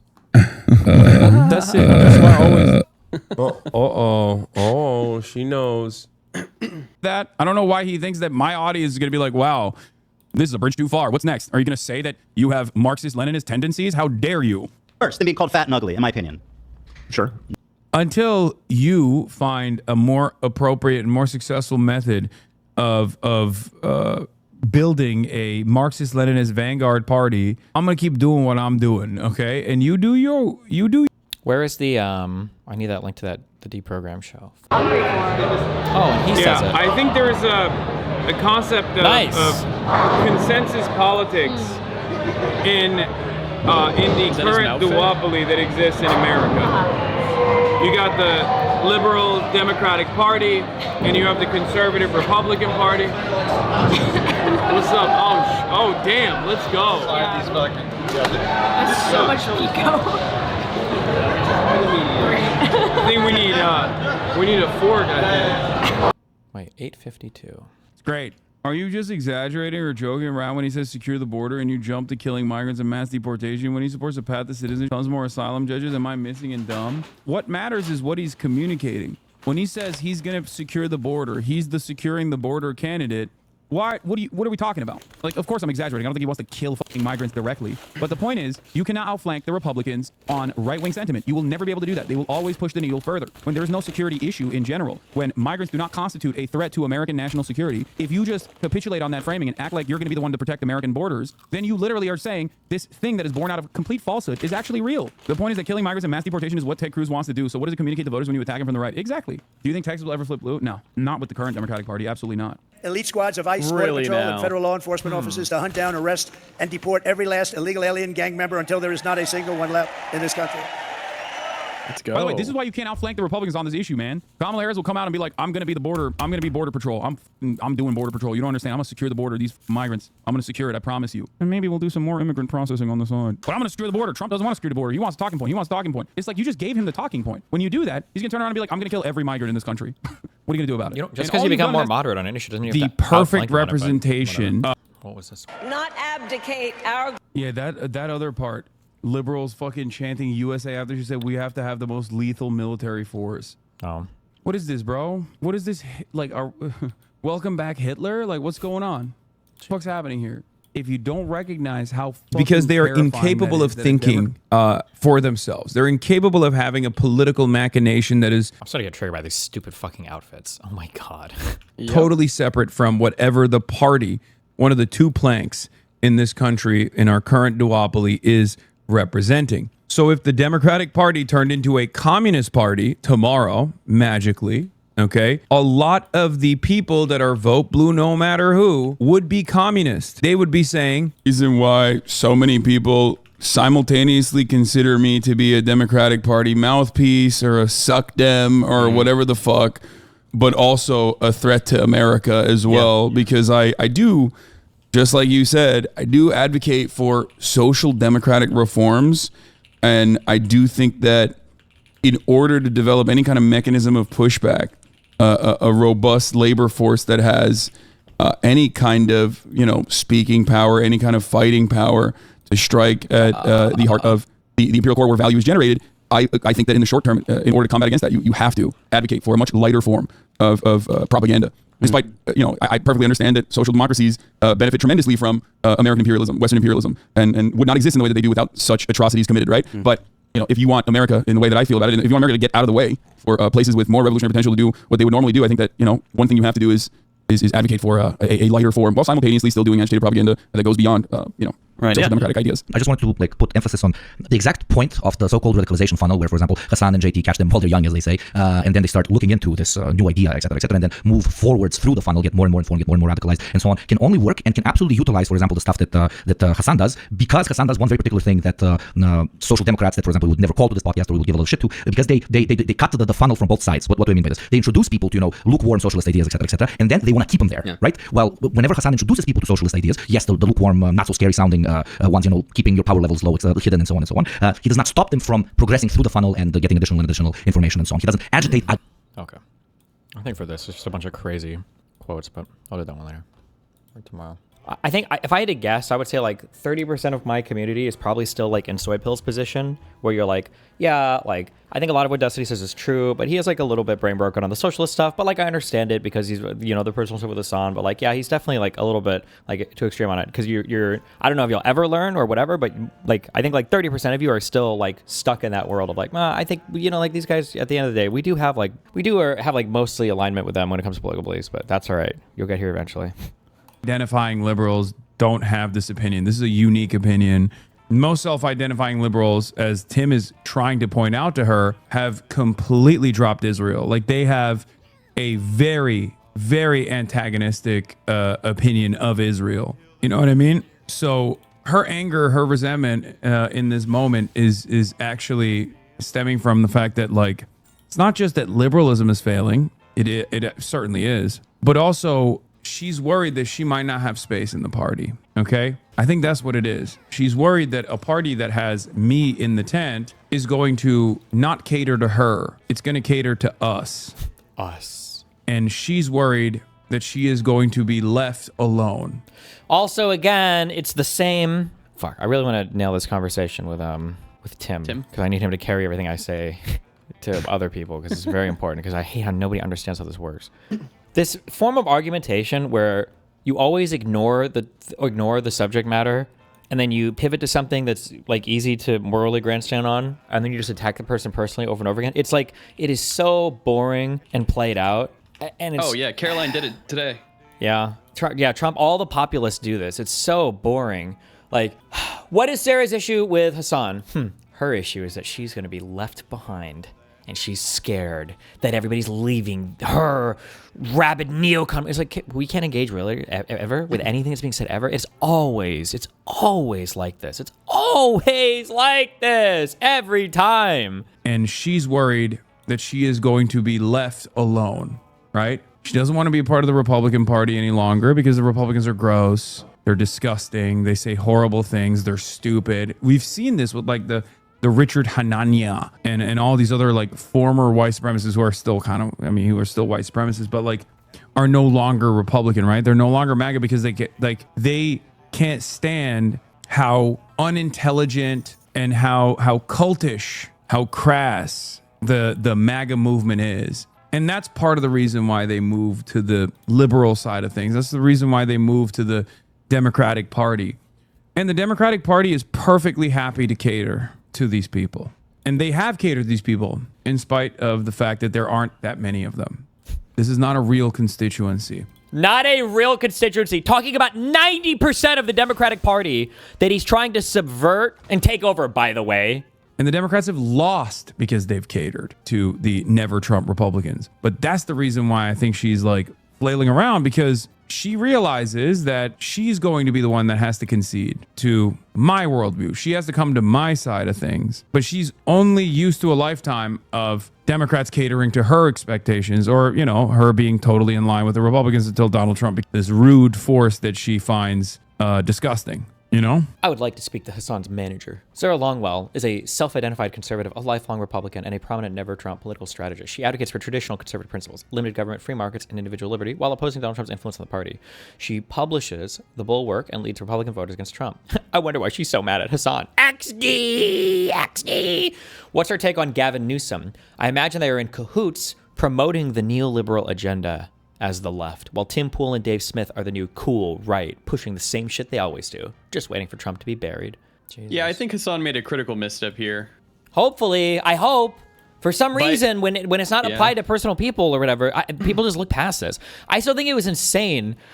I'm not trying to bully too much, but I still think it was insane that the Soipo just seemed to be totally indifferent or didn't give a fuck that PV is supporting a dude who docks like fucking every single co-host, I think, that Soybill has on his show, on the Live and Learn show. I think all three of them. I think Hassan went over their doxes, right? On his stream, Bad Empanada. Yeah, when he was playing a video. That's not even the most disgusting thing Hassan has done. Like, it's just crazy that nobody gives a fuck about like all of these unhinged, crazy, personal, weird attacks on everybody. Yeah. You would think they would too, because it's like personal at that point, because these are supposedly his friends, yeah, right? You'd think so. Palestine. Now it's a fucking 90-10 issue. So whenever you elevate this problem. I like how he took also this Charlie Kirk thing that got popularized when Gavin Newsom, that 80-20 thing, and now he's like, he has to like amp it up even more. No, it's a 90-10, it's 90-10, it's 90. He says it so much. He loves to say. I've heard him say this so much recently. Whenever you elevate my status as like an anti-Zionist and you smear me as an anti-Semite, people actually love me more.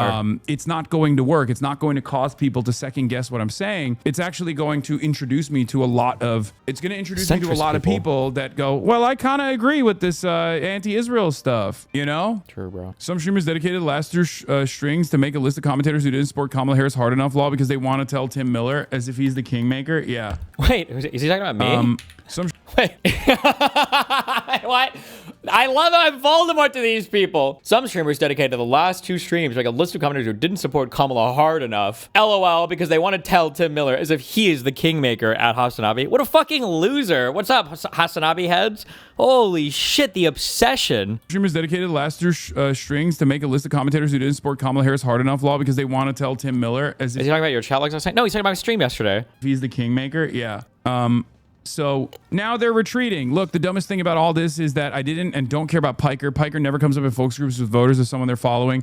the way a Rogan or Tucker or Candace does. I don't think he's singularly making an impact on politics in any way commensurate with the attention he's getting, but I care about Tim. I agree with Tim Miller's original point that using Piker as a litmus test is dumb.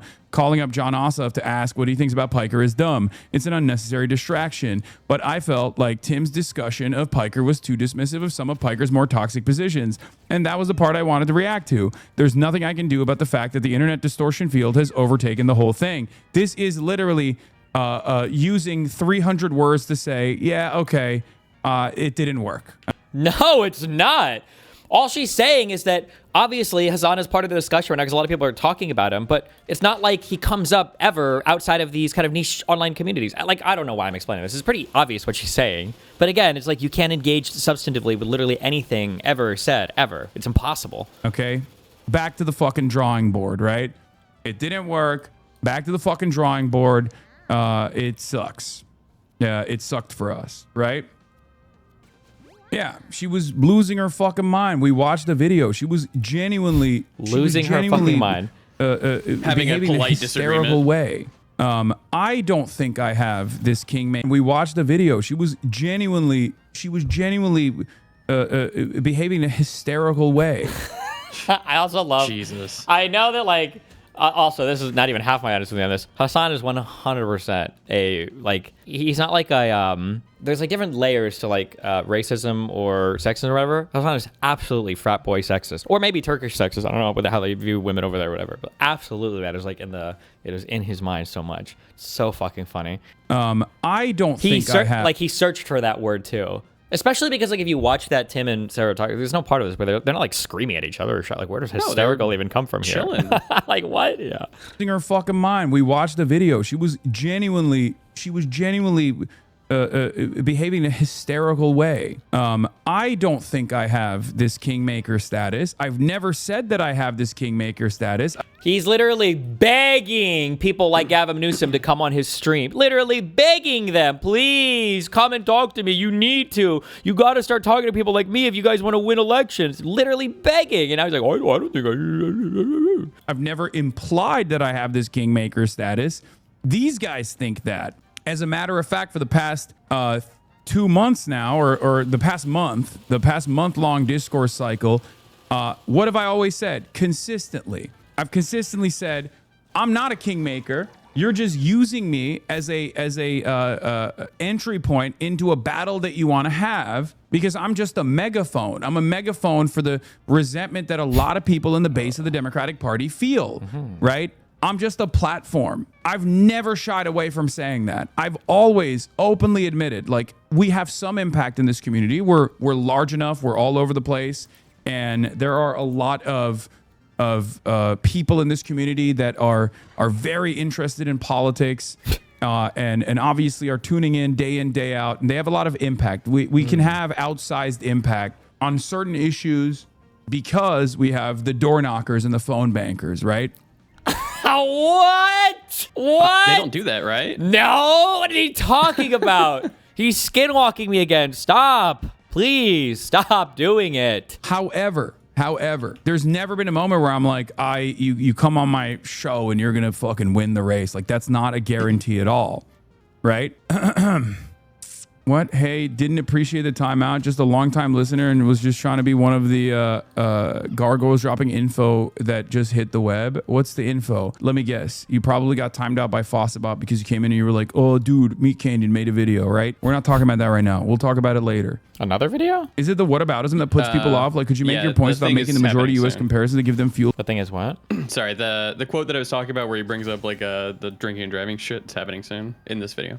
Okay. To ignore your points? What? It doesn't. Does it turn people off? Do you get turned off? Or do you still have that, like, American exceptionalism in your mind that causes you to react the way that you're doing currently when I bring up my country that I pay fucking tax dollars to and what they do with those tax dollars? They don't use it on you. They don't use it on me. They don't use it on our fucking roads. YouTuber commenter replied to me that they had pre-ordered Sarah Shortbat book and canceled it after seeing the video law. Like, that's what it is. It's not whataboutism. I'm an American citizen. I'm talking about, like, what my tax dollars are going to.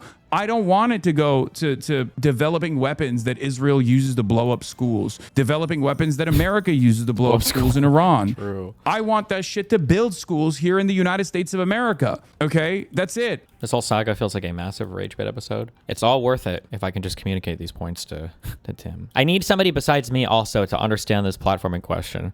When I look at a lot of things, I think I just saw another stupid fucking Ro Khanna tweet today. In my mind, there are like 4 types of platforming, okay? Are you here? Yeah, I'm okay. listening. So you've got like same team platforming. This is where you go on somebody's show and the understanding is that you're both on the same team. This is basically just like PR bolstering stuff, right? Like if I was running for office and I went on to if you went on Hutch's podcast, right? You're pretty much on the same team. It's just I would like hope so. all Yeah, around, same team. Yeah, I'm trying to think. Yeah, I think IRI. There we go.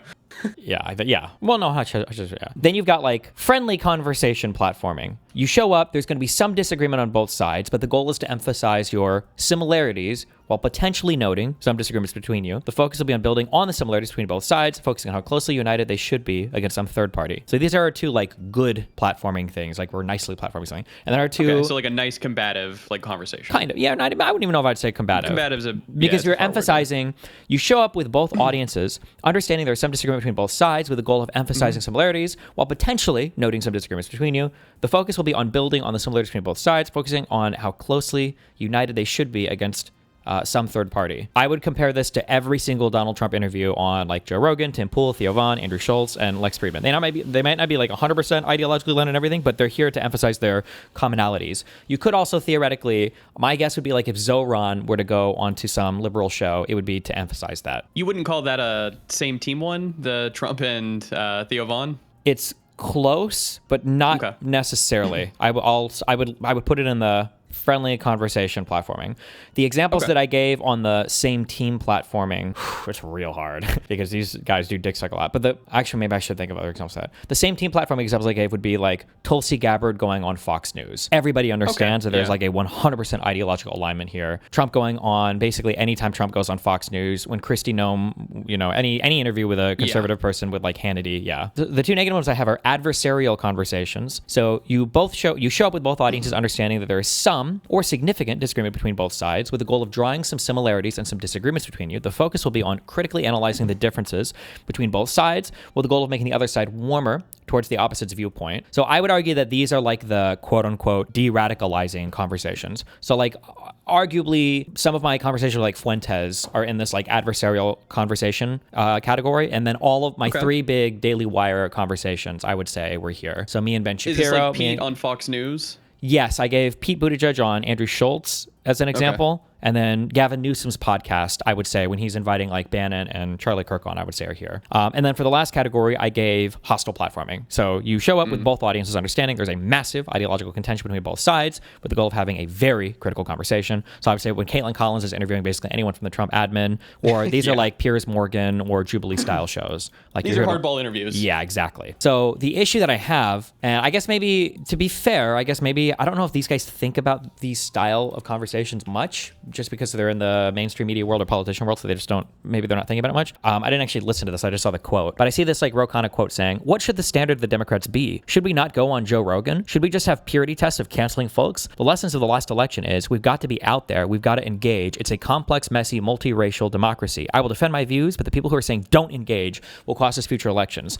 Every time people like Ro Khanna say shit like this, nobody is actually saying that. These people just don't have the vocabulary yet to explain it. You're talking past the point. What they're doing is people like Ro Khanna are saying, "Oh, so it should be no platforming at all?" And the answer is no. You just need to understand which 4 buckets of platforming you're engaged in, and then you need to be open and honest about which 4 buckets of platforming you're engaged in. Because there's a huge difference between like I'm going to go and have a hostile conversation or even an adversarial conversation with somebody versus I'm going to go and have them do PR for me or have like a friendly convo with them. Right? These are 2 totally different groups of things with subcategories that like meaningfully impact how it's perceived. It's like the Trump administration. It's like somebody going and asking Trump's speaker or whatever her name is, Caroline Leavitt, and being like, "Hey, you're talking all about like immigration and legal fraud. There's maybe like 100 cases of this like in total ever." And then she's being like, "Well, don't you think that that's bad? Don't you think we should have 0? But they're just trying to say like, "Oh, well, it's not as bad as you guys are touting." Wait, say that again. It's like somebody going and asking Caroline Levitt, Yes. like the question of, you're saying that there's all of these illegals, but we're not seeing that. And then them saying, and then Caroline Levitt saying like, oh, well, so you're fine with even one illegal voting? It's like moving past the conversation completely. Oh, sorry. I was thinking, okay. Yeah, no, kind of, basically, yeah. Yeah, they're just missing like where the argument is, and then they're talking past it. Yeah. Yes. That was an example, but okay. One of the things I'm pointing out also is that one of the issues that Democrats especially are having here is Democrats are mismatching some of these categories. They don't understand the categories, and sometimes it leads to some cringe shit. One of the big examples here, actually, that I gave was Ted Cruz. Did you ever see Ted Cruz's conversation with Tucker Carlson? Ooh, maybe a clip, but not. So that was a huge mismatch. Ted Cruz probably thought that he was going on to a same team convo, or maybe just a friendly conversation convo. And with Tucker, that was a hostile platforming. When you start grilling people on facts, when he was like, "Do you know the population of Iran?" Woo! Yep. You're on hostile ground there. And that mismatch was really, really, really brutal for Tucker, or for Ted Cruz. And I would also argue that like Crystal Ball ran up against this, or I'm sorry, Slotkin ran up against this when she went on Breaking Points, and Crystal Ball starts fucking grilling the fuck out of her on Israel-Palestine. Like, I think Slotkin was expecting a friendly conversation, so it's going to be some critical talk but mainly focusing on the overlap, and it ended up being what was, I would argue, was borderline hostile platforming in terms of how that conversation went. But these mismatches are really important to identify, because when the mismatches are happening, people are walking away sometimes with the wrong impression of what's going on. Like they're trying to figure out like, well, why was this conversation so bad, or what do we need to do differently? And it's like you're missing, you're not understanding like the dynamics of what are happening, I guess. Yeah, nobody's saying don't talk to Hassan. Exactly. You can't be giving him the nicest interview. You have to be you have to be aware of what have a conversation about it. Yeah, of what the conversation is, because the issue is that if you go on to his stream and it's just like a super friendly conversation, you're giving way more. Wait, fuck! I just fucked that up. You end up building credibility with Hassan, which makes it easier for him to kind of like mask on and misrepresent his position to other people. So if you see like 5 mainstream Democratic politicians go on Hassan's stream, then you're further entrenched in this camp of, oh, Hassan is on our team. So then you go onto his stream expecting some kind of same team platforming or friendly conversation platforming, and Hassan will kind of play into that.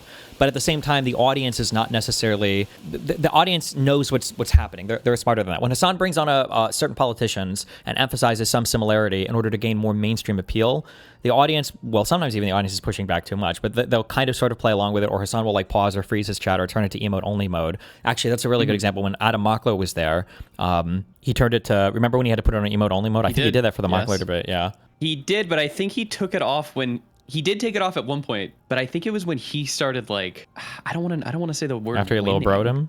Yeah, he managed to pump the brakes on him when he was like, he was like, why are you debate broing me? Did he say that, I think? Yeah, that's what it was. His stream was effing, and then he took it off. Destiny, but politicians almost never have adversarial conversations except for with news media. Kind of. I mean, I would say that Democrats have a lot of adversarial conversations or hostile platforming conversations. Like, I would argue, I should remember this, and actually it's a good example, so I should look up anyway.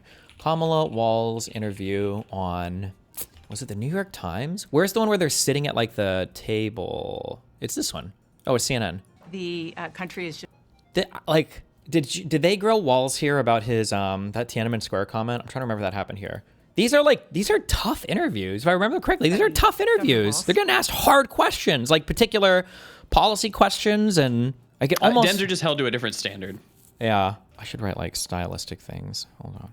On same team platforming, it's going to be lots of yes and lots of layup questions. It's just about getting your message out there, pretty much, right? Essentially zero disagreement on substance. Kind of, yeah. So it's just going to be back and forth. You're never really disagreeing. Layup questions are like, let's say that you just got accused of sitting on your cat and killing your cat because you didn't see it was in the chair, and I'm Sean Hannity and you're Donald Trump. You would come on to my show. Like, this question, let's say that you got accused of sitting on and killing your cat because you weren't paying attention, okay? Yep. On a hostile platforming show, the question would be, isn't it true that you sat on and killed your cat? you said negative things about cats in the past. It's very hard to believe that you would truly sit on a cat and kill it, like on accident. You hated that cat, didn't you, right? This is like a hostile platforming way of asking that question. An adversarial conversation way of asking that question would be something like, you've been accused of sitting on your chair and killing your cat. That's a pretty brutal thing to do. Now, we've all made mistakes, and there have been times where I've kind of mistreated my animal, but like, don't you think this is a little bit kind of beyond like a simple mistake? It's a pretty aggressive question, and you're going to be on the defensive, but like, I'm trying to draw some kind of commonality or extend a bridge, kind of. Still adversarial. A friendly conversation platforming way of asking that question would be, I saw that you were accused of sitting on your cat and killing it, and you've got to be devastated for that. I mean, I have done things in the past where I didn't realize that it was bad to feed your dogs chocolate, and mine had to go to the emergency room, and it was tragic. But yeah, do you want to speak to that? I guess, how do you feel? Like, how did that turn out? You sat on your cat and it died or whatever, right? This is like a friendly conversation platform. It's like, you're like, okay, it's kind of bad, but like, we're trying really hard to kind of like massage it as much as possible. And then the same team platforming question, the Sean Hannity version of that question would be, is it true the cat was old? Some people are saying that you sat on your cat and killed it. Do you even know if the cat was alive when you sat on your chair? Or can you speak to, is there any truth to this whatsoever? I didn't see a police report or anything. This is like the Hannity version of asking the question. Literally, and the goal is to just give you the ability to just yap and I'm here to do PR for you. Did you ever even actually own a cat? Yeah. The same team doesn't ask the question at all. What's the purpose of asking? Just ignore? No. You're super wrong. The same team will ask the question because they want to give, this is how you give the talking points. Because when I ask that question and Mouton goes, I think, to be honest, the cat was dead before I even sat down. That's the line that gets carried out to everybody else. Now, everyone on social media, Tim Pool, that cat wasn't even alive. Jack Posobiec, cats die when they're 15. This cat was 17 years old. There's no way that cat was still alive. Russian bots on social media are now tweeting out, when Trump sits, he doesn't even sit far back enough in the chair to kill where a cat would sit. It's completely and totally fake. And Kamala Harris rapes cats. If the cat was alive, it would have already moved. Yeah. So it's like, yeah. No cat's just gonna sit the there same team platforming is good because it allows you to ask questions to give layups. This is why it's so fucking funny. This is why it was so fucking hilarious to watch Donald Trump on. I'm not gonna know which one. I'm not gonna find the show. I'm not gonna find it. Was it the 5? It was this. Yes. When Donald Trump is on here, is this Brian Kilmeade? Is that who this is? Or no, this is somebody else. Who is this guy all the way on the right? I should remember their fucking names. Is this Kilmeade? Kilmeade is asking Donald Trump the layup question of like... Oh, the Carg Island one? No. Different one. This is way before. This is him saying, don't you think we should tell everybody to commit less violence, right, Donald Trump? Even though he knows Donald Trump's in the past, like, he doesn't give a fuck and he never says anything to the Republicans. He's giving him like a layup question and Trump can't engage with it. He's not, because Trump is too stupid to understand these dynamics. And he can't engage with the layup question at all. This is an 18-minute interview. I want to say the real one was 40 minutes, but for some reason they posted this cut down one. I don't remember what they said exactly, but fuck, I'm not gonna be able to find it. But yeah, he asked him a layup question where he's like, Donald Trump, everybody should be less violent, right? And Donald Trump's like, well, yeah, but when leftists are violent, they're evil. When conservatives are violent, it's just because they're fed up. Oh yeah, wait, that question. You want voters, when you say you want your voters to fight, you mean like fight at the polls. Wait, hold on. To do fuck, I need to find this. Wait, I need to find this so much. Was it this? There's a longer interview here. Because he's like, you mean fight at the polls, right? And Trump was like, well, I mean, yeah, but the polls are rigged. It's like, no, Trump, no, what are you doing? You're fucking it up. Yeah, Yusuf, find it, please. You guys will find it, yeah. We'll ask at least. So on Friendly Conversation, you will ask at least one critical question, but there will never be tough follow-ups. Ever. Never, ever. Never, ever. Never, ever. Some back and forth disagreement. Oftentimes, some tougher follow-ups requires both sides to justify their positions more, will rarely push someone until they are squirming. The goal is to demonstrate the absurdity/immorality of the other party's position involves asking for discrete facts or tough follow-up questions pushed until the opposing party squirms or cannot answer. Mr. Mutin, I found it. Judge's epic performance coming after this exchange with the commander-in-chief. No, I You're don't gonna want to say. You're going to go all the way. 401k is through the roof. He said, I've never had This conference at 9 o'clock. Judge Patel is going to be there, I guess, to give more details on what you told us, and that is we got the guy.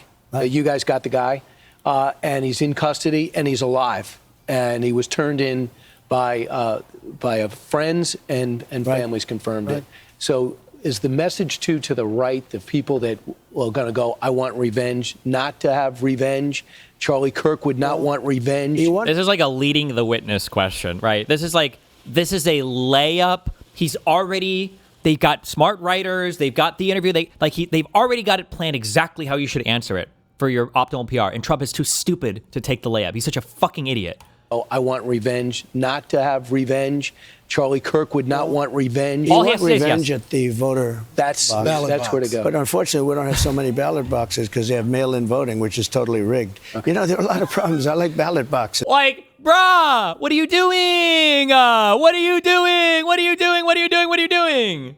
Where they do mail-in voting all over the place, which is rigged. Anytime Jimmy Carter, they had a commission. He said, anytime you have mail-in voting, it's a crooked election, okay? And they got to stop. But I can't really say at the ballot box because in some cases, like California, doesn't have ballot boxes. They send out 38 million ballots. Nobody knows where the hell they're going. Then they come back. Democrats get more than Republicans. Right. It's so unfair, the system, and we're going to fix this system. What are you going to do about President Putin? This is another one where there was a disagreement on the type of conversation. Shapiro thought he was walking into probably a friendly conversation platforming, and it was a hostile interview. Ben Shapiro, you're followed by millions of people online. If you haven't watched this one, this is fucking hilarious. He was not ready for this. And on social media, you're one of the biggest names in American conservatism. What is it you think you're tapping into? Well, I think that there are a couple of things. One, there is actually a hunger for different ideas. The monolithic nature of the United States media is pretty evident in terms of its politics. People tend to agree on essentially the liberal point of view and increasingly a radical leftist point of view in the media. And obviously, I speak in response to that. At the same time, I try to provide an honest take on the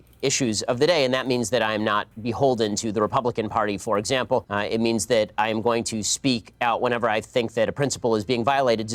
I won't make you guys watch this whole thing, but it's brutal. Getting worse day by day. That is the new status quo, unfortunately. Now the question becomes which policies I would most like to see enacted, and Trump's policy preferences are closer to my own than Joe Biden's are. Now, you're a star of new media, conservative new media. You and others on the left and the right, you position yourselves as supposed tellers of hard truths. But haven't you all just really coarsened public discourse in America and exacerbated its divisions? You know, it's kind of odd to be hearing about me coarsening public discourse when you call policies you disagree with brutal and bringing us back to the Dark Ages, sir. The point, I don't want to return to it, but the point was to put a position for you to reply to it. And I thought we covered that. I'll put some of the points too, because on your characterization of issues is part of the problem in the coarsening of public debate. Well, maybe it's also part of your problem too, because we have from your YouTube videos. You see how this is why I hate these fuckers that supposedly built their reputation on debating, okay? It's debating, no offense, retarded college kids, okay? But you're only retarded because of a function of your age. I shouldn't even call you retarded, that's not fair. Age appropriate, intelligent, appropriate college kids, okay? The second these guys get pushback, their world is fucking shattered. They can't handle it. It's fucking over. It's shattered. Ben Shapiro destroys the abortion argument. Ben Shapiro destroys transgenderism and abortion. Is that not a kind of coarse public discourse? Well, are those videos labeled by me? I have no idea. Why are you picking out? I have a question. Why are you picking out random YouTube videos put up by people who are not me? Are you and attributing the titles to me? Are you unhappy with the way they've been described? That's such a good follow-up question too. No, he cuts through the bullshit so well on that. Oh, you didn't label those videos. You didn't title them. Oh, so are you happy with those titles? Would you, right? Notice how, because I wouldn't have asked that. I would have said do you not share some responsibility for how they're titled? Do you not feel like you have an obligation to change the titles? Like, do you know who upload? But he cuts through it. Oh, would you support it? That's a good, well, no, I have figured this out for some things because I'll do this with, when we talk about like Trump saying some things that are unhinged and like running for a third term, people will be like, oh, Trump's just joking. And then instead of me asking a million questions, I'll be like, oh, okay, well, let's say he's not joking. Would you support him for it? Are you going to say when he does it in the future that it's a bad idea, or would you support it if he stops joking about it? That's how you cut through it. Yeah, he's doing it here. That's a good one. I think that people can describe me however they please. It's a free country, and I'm all in favor of a public. He's not answering. If you watch the actual clips, they are generally civil conversations between me and somebody who disagrees with me. You say in your new book, you suggest that America's largest struggle at the moment is, quote, the struggle for our national soul. We are so angry at each other right now. And I think that's true. I just returned from the United States. But aren't you part of the problem with the way you go about your discourse, not the solution? And I think we can all do better in our discourse, but the fact that I've reached out to so many people across the aisle to have conversations with them is pretty evident. The fact that I was willing to walk from a publication that was paying me money over principle is pretty evident. The fact that I've called out President Trump, a member of a party of which I am a member, repeatedly when I think that he has done things that are immoral, I think is decent evidence that I'm looking at least for a civil conversation. Well, as you say in your book, you say that there's quite a key phrase, we are so angry at each other right now. But as I say, aren't you part of that anger? Aren't you encouraging that anger? For example, you described Mr. Obama's state of the... Oof. Oh, hello. What are you glued to, Cameron? Piers Morgan, Mehdi Hassan, James O'Brien. These guys all do like the British interview style. I feel like British interviewers Just let the Brits fucking handle it, man. They have like a decently hostile, aggressive interview style that I don't see Unless on very it's many. Piers Morgan and a Republican. True. Well, he's not like in interview mode though. When Piers is in interview mode, he can be generally He pretty fucking brutal. dominated It's really Nick funny. Fuentes, yeah. Yeah, and it's really funny watching like Piers Morgan and like Mehdi Hassan argue with each other because they both go into like aggressive British interviewer mode, and it's very funny watching them go back and forth. I only read the quote on this. I probably don't need to read it, or I probably need to listen to it, but that was my issue with Ro Khanna here, is the whole, what should the standard be? Do we not engage with anybody? It's like, well, no, just make sure you're engaging with them correctly. And Yeah, but they everyone's don't on the same page. care. They're on the Trump mode of just like attack, never actually try to come to an understanding with one another. Wait, for who? Like Ro Khanna there. Well, he's no, just I don't attacking. think, I wouldn't say Ro Khanna is he's a weird one. He's going to be our future Fetterman, by the way. But I think that this is still just demonstrating that people just aren't hitting the granularities of platforming, of what it means to platform people in different ways. But do you think he's trying to be good faith there? Do you think he's actually hearing people being like, oh, yeah, well, like, no, you I can do. never I don't think platform he's us being. on? Yeah, I don't think he's being bad faith here. I think a lot of people just are missing the platforming argument. They just don't understand it. Because I think Tim and Sarah, I think one of them said something where they were kind of hitting at it. They just don't have the vocabulary for it. I don't know. I don't remember it was on their show or somebody else, but somebody was like, oh no, it would be great if Josh Shapiro were to go on and argue with Hassan Piker. That would be great. I think it might have been Sarah that said that. So like, they do understand that they're different types. They just they haven't like fully fleshed the ideas out yet. Because I just don't think these people think about this thing as much yet. Whereas like in the online world, we've had so much discourse on responsible platforming and everything, you know? That was on Jake Tapper. Oh, maybe it was, yeah. Watch the Ro Khanna clip. You have made who's been I hate this woman. She gives Trump the softest of softball interviews. I'm sure it was at the behest of the whatever media she was working for, but God, she gives us.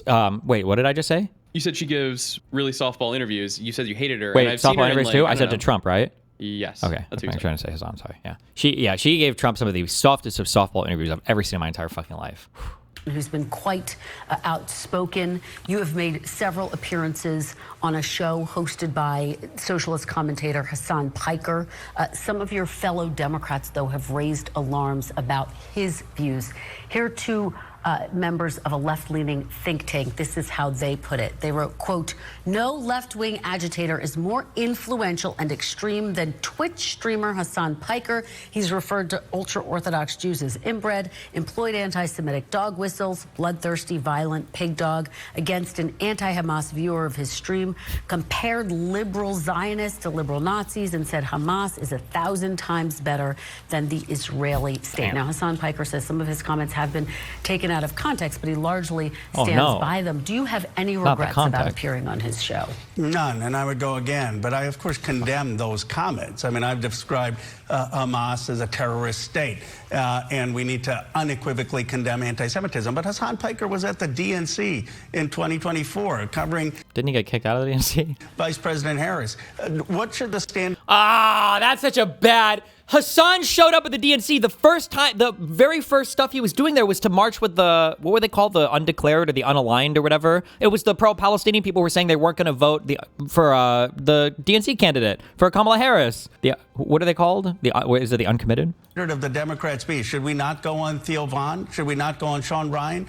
Yeah, he's messing all this up. Yeah. Should we not go on Joe Rogan? Should we just have these purity tests of canceling folks? The lesson of the last election is we've got to be out there. We've got to engage. It's a complex, messy, multiracial democracy. I will defend my views, but the people who are saying don't engage will cost us future elections. Do you run the risk of legitimizing some of those views by appearing on his show? How do you answer that? He's got millions of followers. He'll have millions of followers whether Ro Khanna goes on his show or not. The point is that we should go on and have tough conversations. You know, actually, I respect Rahm Emanuel. Rahm Emanuel says he'll go on, and if he makes a comment that I disagree with, then I will push back right there. So I think the test should be what you say. If someone is going on these programs and not pushing back against anti-Semitism, fine. But, you know, I haven't done the background check on you, Chris, and I'm sure there are no crazy comments. I have not said anything like that, I can assure you that.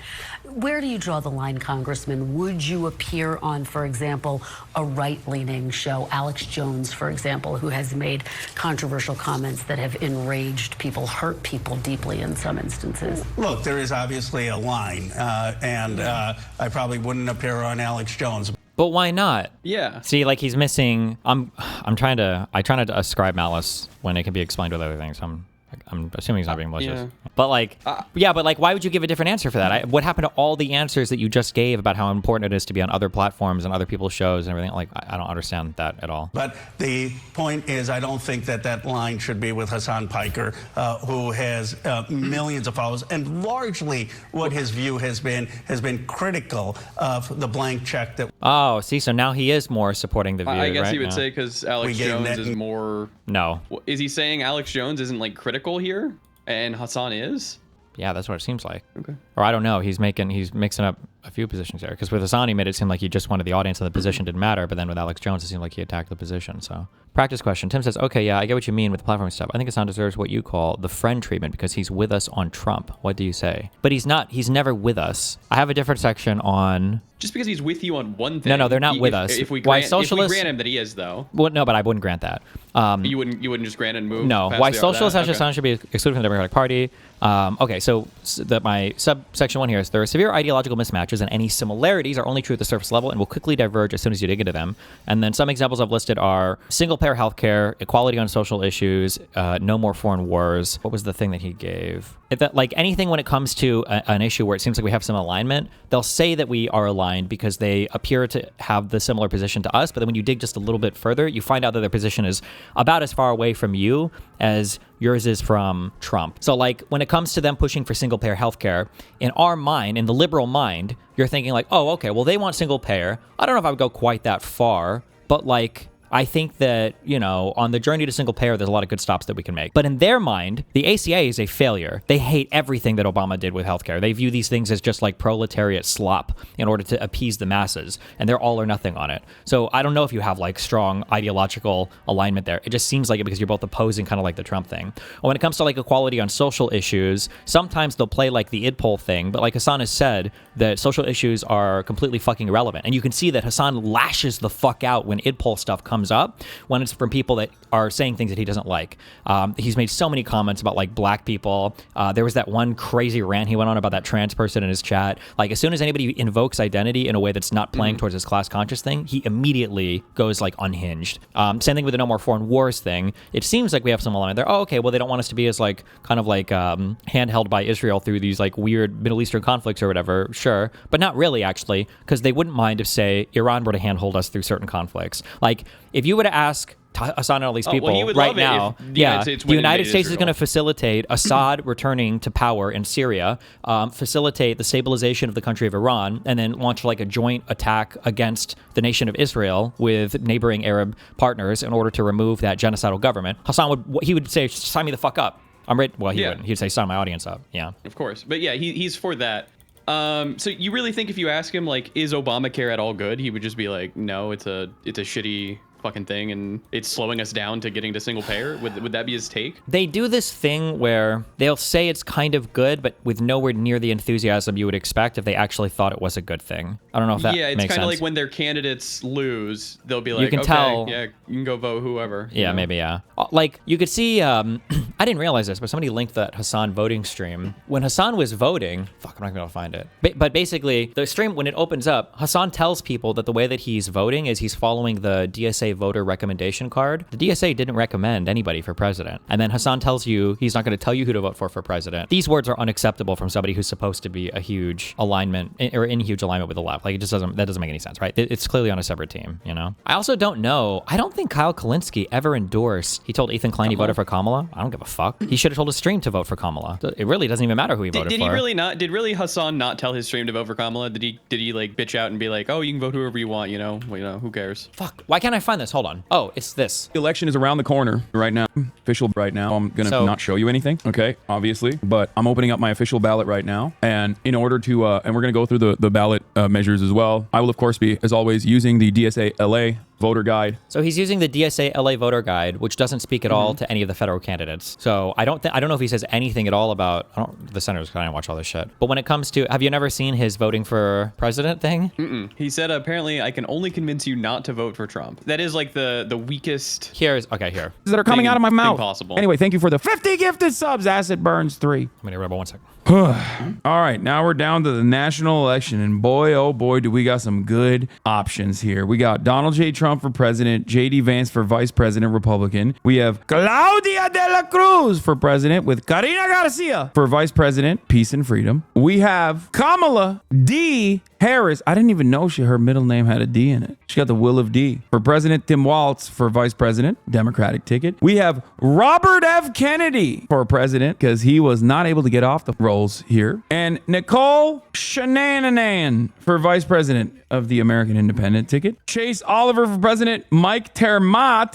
for vice president on the Libertarian ticket. We have Jill Stein for president and Rudy Rudolph Ware for vice president. And we have an option for write-in candidate. If you think I'm going to tell you who I'm voting for, how I'm voting on this one, you are out of your dang mind. But I do want to see what people are like. Why? Keep in mind that he spent an hour before going through the entire DSA voter packet on why you should vote for every single thing that the DSA person had there. Like, so this should be disqualifying for the same team interviews yeah, as a Democratic yes, like yes. Like that this that is right there is a disqualifier. Yeah, that's crazy. Yes. You want to see what other people are saying in terms of who they are voting for in this guide. What is the DSA? Who did the DSA endorse? Let's see. Did the DSA endorse anybody for president? Where is it? Do they have it? Texas DSA endorsed no one law. That's not even remotely surprising, nor is it shocking. It's perfectly understandable. Also, I don't think you need these voter write-in free Gaza, free Gaza, free Gaza. Guides are there for things that you have a hard time like figuring out. Okay, they're not there for you to like. Everyone is making their own minds about goddamn bottom of the index. So much to cards in a return envelope. Number 2, vote. I mean, you want to be in the tent when you don't even like exactly. Yeah, vote for and the this candidate. Was the easiest. This is the easiest vote on the planet. Like, if this is what you're having trouble with, then you're never going to be. That's not on the same team. You're never going to be on the same team. Yeah. Yeah. No, you're not. Like, you're not. Mm-hmm. I think this is the biggest thing that you could show fucking Tim at this point and just be like, I mean, how can you allow this guy in the fucking tent when he won't even say you should vote for fucking Kamala? Yeah. General public that it might. Where's that Rokana tweet? I'm triggered. I put them off and undermine your points and make people listen. Tim Miller doesn't care. He sees Hassan as a Joe Rogan type that has potential Dem voter audience that can be used to the Dems' advantage. Okay, but here's the thing. Not to knock our place in the streamer world, but Hassan has nothing on Joe Rogan's influence. It's not even remote. We're like multiple orders of magnitude away between Joe Rogan and Hassan Piker. Okay? I don't even know if Hassan can run ads on Twitch right now, and Joe Rogan is signing 9-figure Spotify deals. All right? It's not even remotely close. Number 1. Number 2, there are no platforming mismatches happening. The big thing that I'm getting pissed off at Democrats for are the platforming mismatches. When conservative people are going on Joe Rogan, they're going there for either friendly conversation or same team platforming, okay? That's what's happening on these places. But Democrats that are going on these far leftist platforms are running up against way more hostility than they're prepared for. They're not ready for it. So, like, Hassan is never going to give you, if you're like a moderate Dem, he's not giving you like a super favorable platforming, and his audience definitely isn't viewing it that way. They are I think you should change the. You have 4 things, right? Same team, blah blah blah. Yeah. I think you should like make it like best friend, friendly, and then something combative. I think I don't know. I just think the naming of them kind of can help out because people could use this in the future. And if you make it wordy, like then they won't use it. Okay, I'll think of the names. Okay. Good. Oh, I think I retweeted this tweet a while ago. This was pretty good. Okay, so time to do an analysis of relative power here. How does Joe Rogan derive his immense power, and how does that differ from Piker? Specifically, thousands of different people appear on Rogan, including comedians, scientists, UFC fighters, conspiracy theorists, and also politicians. This means that Rogan works as a political influencer vector because people show up for MMA or weed chat or whatever Jordan Peterson is yammering about, and they get politics as a byproduct. Rogan also has influence in other domains, not just politics. For example, there's been a long-running intra-hunter debate on whether or not he's had a positive or negative influence on the sport. So Rogan draws people in on one topic, then exposes them to a whole lot else, including politics. This gives him influencer status across the board. This is why I was going on to so many other podcasts during kind of like the Red Pill arc, and then in the year afterwards, is because I can jump onto a lot of different platforms, talk to people there, and then also like kind of do a little bit of politics on the side. But the reaching and branching out is a really important part of like starting that. I was going to say, for some reason, Hassan can't do this, but it's not for some reason. Hassan is too fragile to do this. He's incapable of going onto platforms where he's not going to get like the ultimate dick suck narrative. And it seems to be, unless I've missed it, I don't know if Hassan has any interest outside of politics. I don't know if Hassan like listens to music or watches movies basketball. or he just doesn't like. I don't know what he could go off. Like, I don't even know if he really likes anime. Like, I feel like when I listen to him talk about anime, even he's like faking it or something. I'm not sure. He talks about like the most dog shit animes. Yeah. Now, contrast that with Piker. Piker's content is almost exclusively just one thing, talking about politics from a far left perspective. Now, another related comparison, Rogan is also politically ambiguous to the general public. We Democrats might see him as an extremely right-wing, or might see him as extremely right-wing, but that's not what draws all his listeners in. So in Rogan's case, we have a macho dude whose reach is sprawling precisely because he has content diversity and political ambiguity. In Piker's case, we have a dude ranting CCP propaganda at like-minded people and occasionally electrocuting his dog. That's it. He misses a little bit here, technically. Hassan does try to present himself far more moderately to the public. I like the eugenics music. All of the side stuff for this game, like the art and everything is super cute and everything. They try hard. I don't like the style because I don't usually like gross stuff, but like if you're into that, it's super cute, I think. But hold on, what's this guy gonna do to me? Wait, I need to finish this. The entire quote, should Democrats accept Piker, end quote, discussion, assumes that Piker is bringing people in what we would call a reach asset. That's what Rogan is for MAGA to some extent, but Piker is not a reach asset. He's talking to either one, like-minded people, or two, people who hate him, and he is speaking on one topic, politics, from one perspective, leftism. He keeps the already converted engaged to what's essentially CCP/Russian-style leftism. When you engage with him, that's who you're engaging with. Stop comparing Hassan Piker to Joe Rogan. When you do this, you, one, overestimate Piker's power, and two, misunderstand Rogan's own influence. Personally, I think Democrats must find their Joe Rogan is a ridiculous rabbit hole overall. Democrats should stand on their own 2 feet. They just look weak when they try to be something they're not. That said, if you do endorse the white whale of the Democratic Joe Rogan, it's most definitely not Hassan Piker. For that, you need someone with content diversity and more ideological fluidity/ambiguity. This is true. This is why when like Charlie, voice critical, like does his anti-Trump stuff, theoretically that stuff is a bit more powerful because he's like not known for politics. He's more kind of like in the gaming community and stuff like that. These types of figures would be better served for that. Yeah. Sultans, they treat everything like that, and I hate it. Democrats in the primaries will never vote for the guy they think is the best, but will vote for the guy they think will win.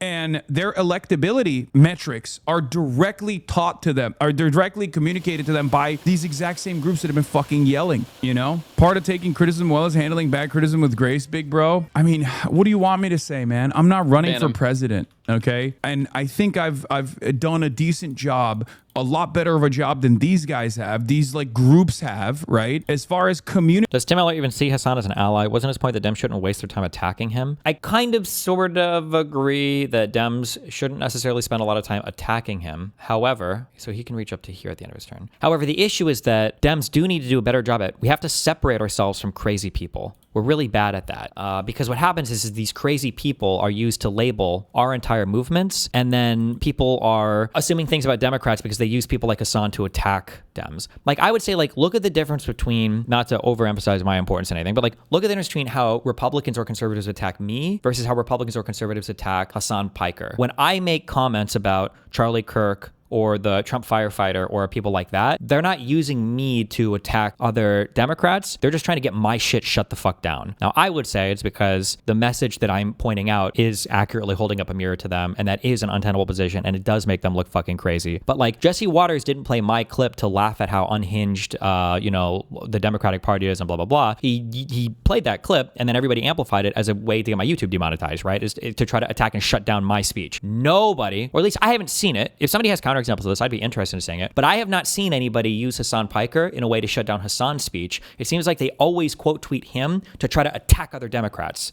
They don't want him deplatformed. He's an important player for them because they can use him as a vector to go after other people in the Democratic Party. Maybe there are people that are doing that. I haven't seen that.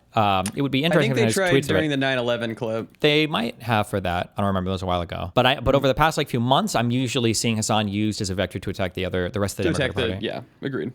That there is a metric ton of awfulness there, right? With Sarah Longwell specifically, I mean, I didn't know she had petitioned or lobbied to make drunk driving legal, for example, which... Is that true? Wait, so what is the context on that? No idea. I just heard him fucking spouting off about it and he said something else. Hold on. We can find consensus on that, right? I mean, I'm not antagonistic to that, okay? Or that she played a formative role in Kamala Harris campaigning alongside Liz Cheney. That was a spectacular failure for the Kamala Harris campaign, and now we know who was responsible for it, right? Or at least to some degree responsible for it. So was that true? How involved was she there? Their advocacy and their past is infinitely worse than someone like mine, Oh my God. Also notice again how for Hassan, he won't actually stand on business on any of his takes ever. He'll do this again. It's this weird, ignore the subject matter, pivot to something that's easy to morally grandstand on, like Israel, and then attack personally or misrepresent your opponent, like over and over and over and over and over again. So Sarah Longwell tweeted out apparently, What is this? Hold on. Remember that the woman who is calling a vulgar Twitch streamer toxic has done much more in her lobbying career to cause harm to others than Hassan ever could. Okay, her position on this was, I opposed lowering the legal limit from 0.08 to 0.05, which would have meant giving sober people who had one drink DUIs. Every state legislature in the country agreed with me except Utah. If you think about it for 5 seconds, I bet you agree with me too. Oh, so we should get greater context than reading a couple sentences in an article about you. Wow, imagine you actually looked at the context of what Hassan says rather than some right-wing rage-bait articles about his quotes. What's the context for America deserved 9/11? Americans caused much death and despair during the 20th century, and that the blowback from sanctions inevitably resulted in attack on Americans. It was vulgar and an uncouth way to say it, but it wasn't some cheerleading statement of wait, so then there is no context. He just believes it. What? Okay. All they got is he's vulgar. Nobody says that about him. And are people saying that about him? I feel like the thing that people are fixating on are like the anti-Semitism thing and statements he's made, not like just being vulgar. God, I hate this guy so much. He's such a loser and he's so weak. I don't even know if Hassan is vulgar. Like usually, or the vulgar statements people are making, there's another pointing them out. Like the Crenshaw statement was probably more about being mean to a vet and being like a terrorist supporter maybe than just like being vulgar. But Alonzo Germendi says, honestly, Tim said he was vulgar. That was the only time I saw that being brought up. Yeah, well, like people kind of say like, oh, like he's this and this and he's vulgar too. But the main criticism of Hassan are not that he's vulgar.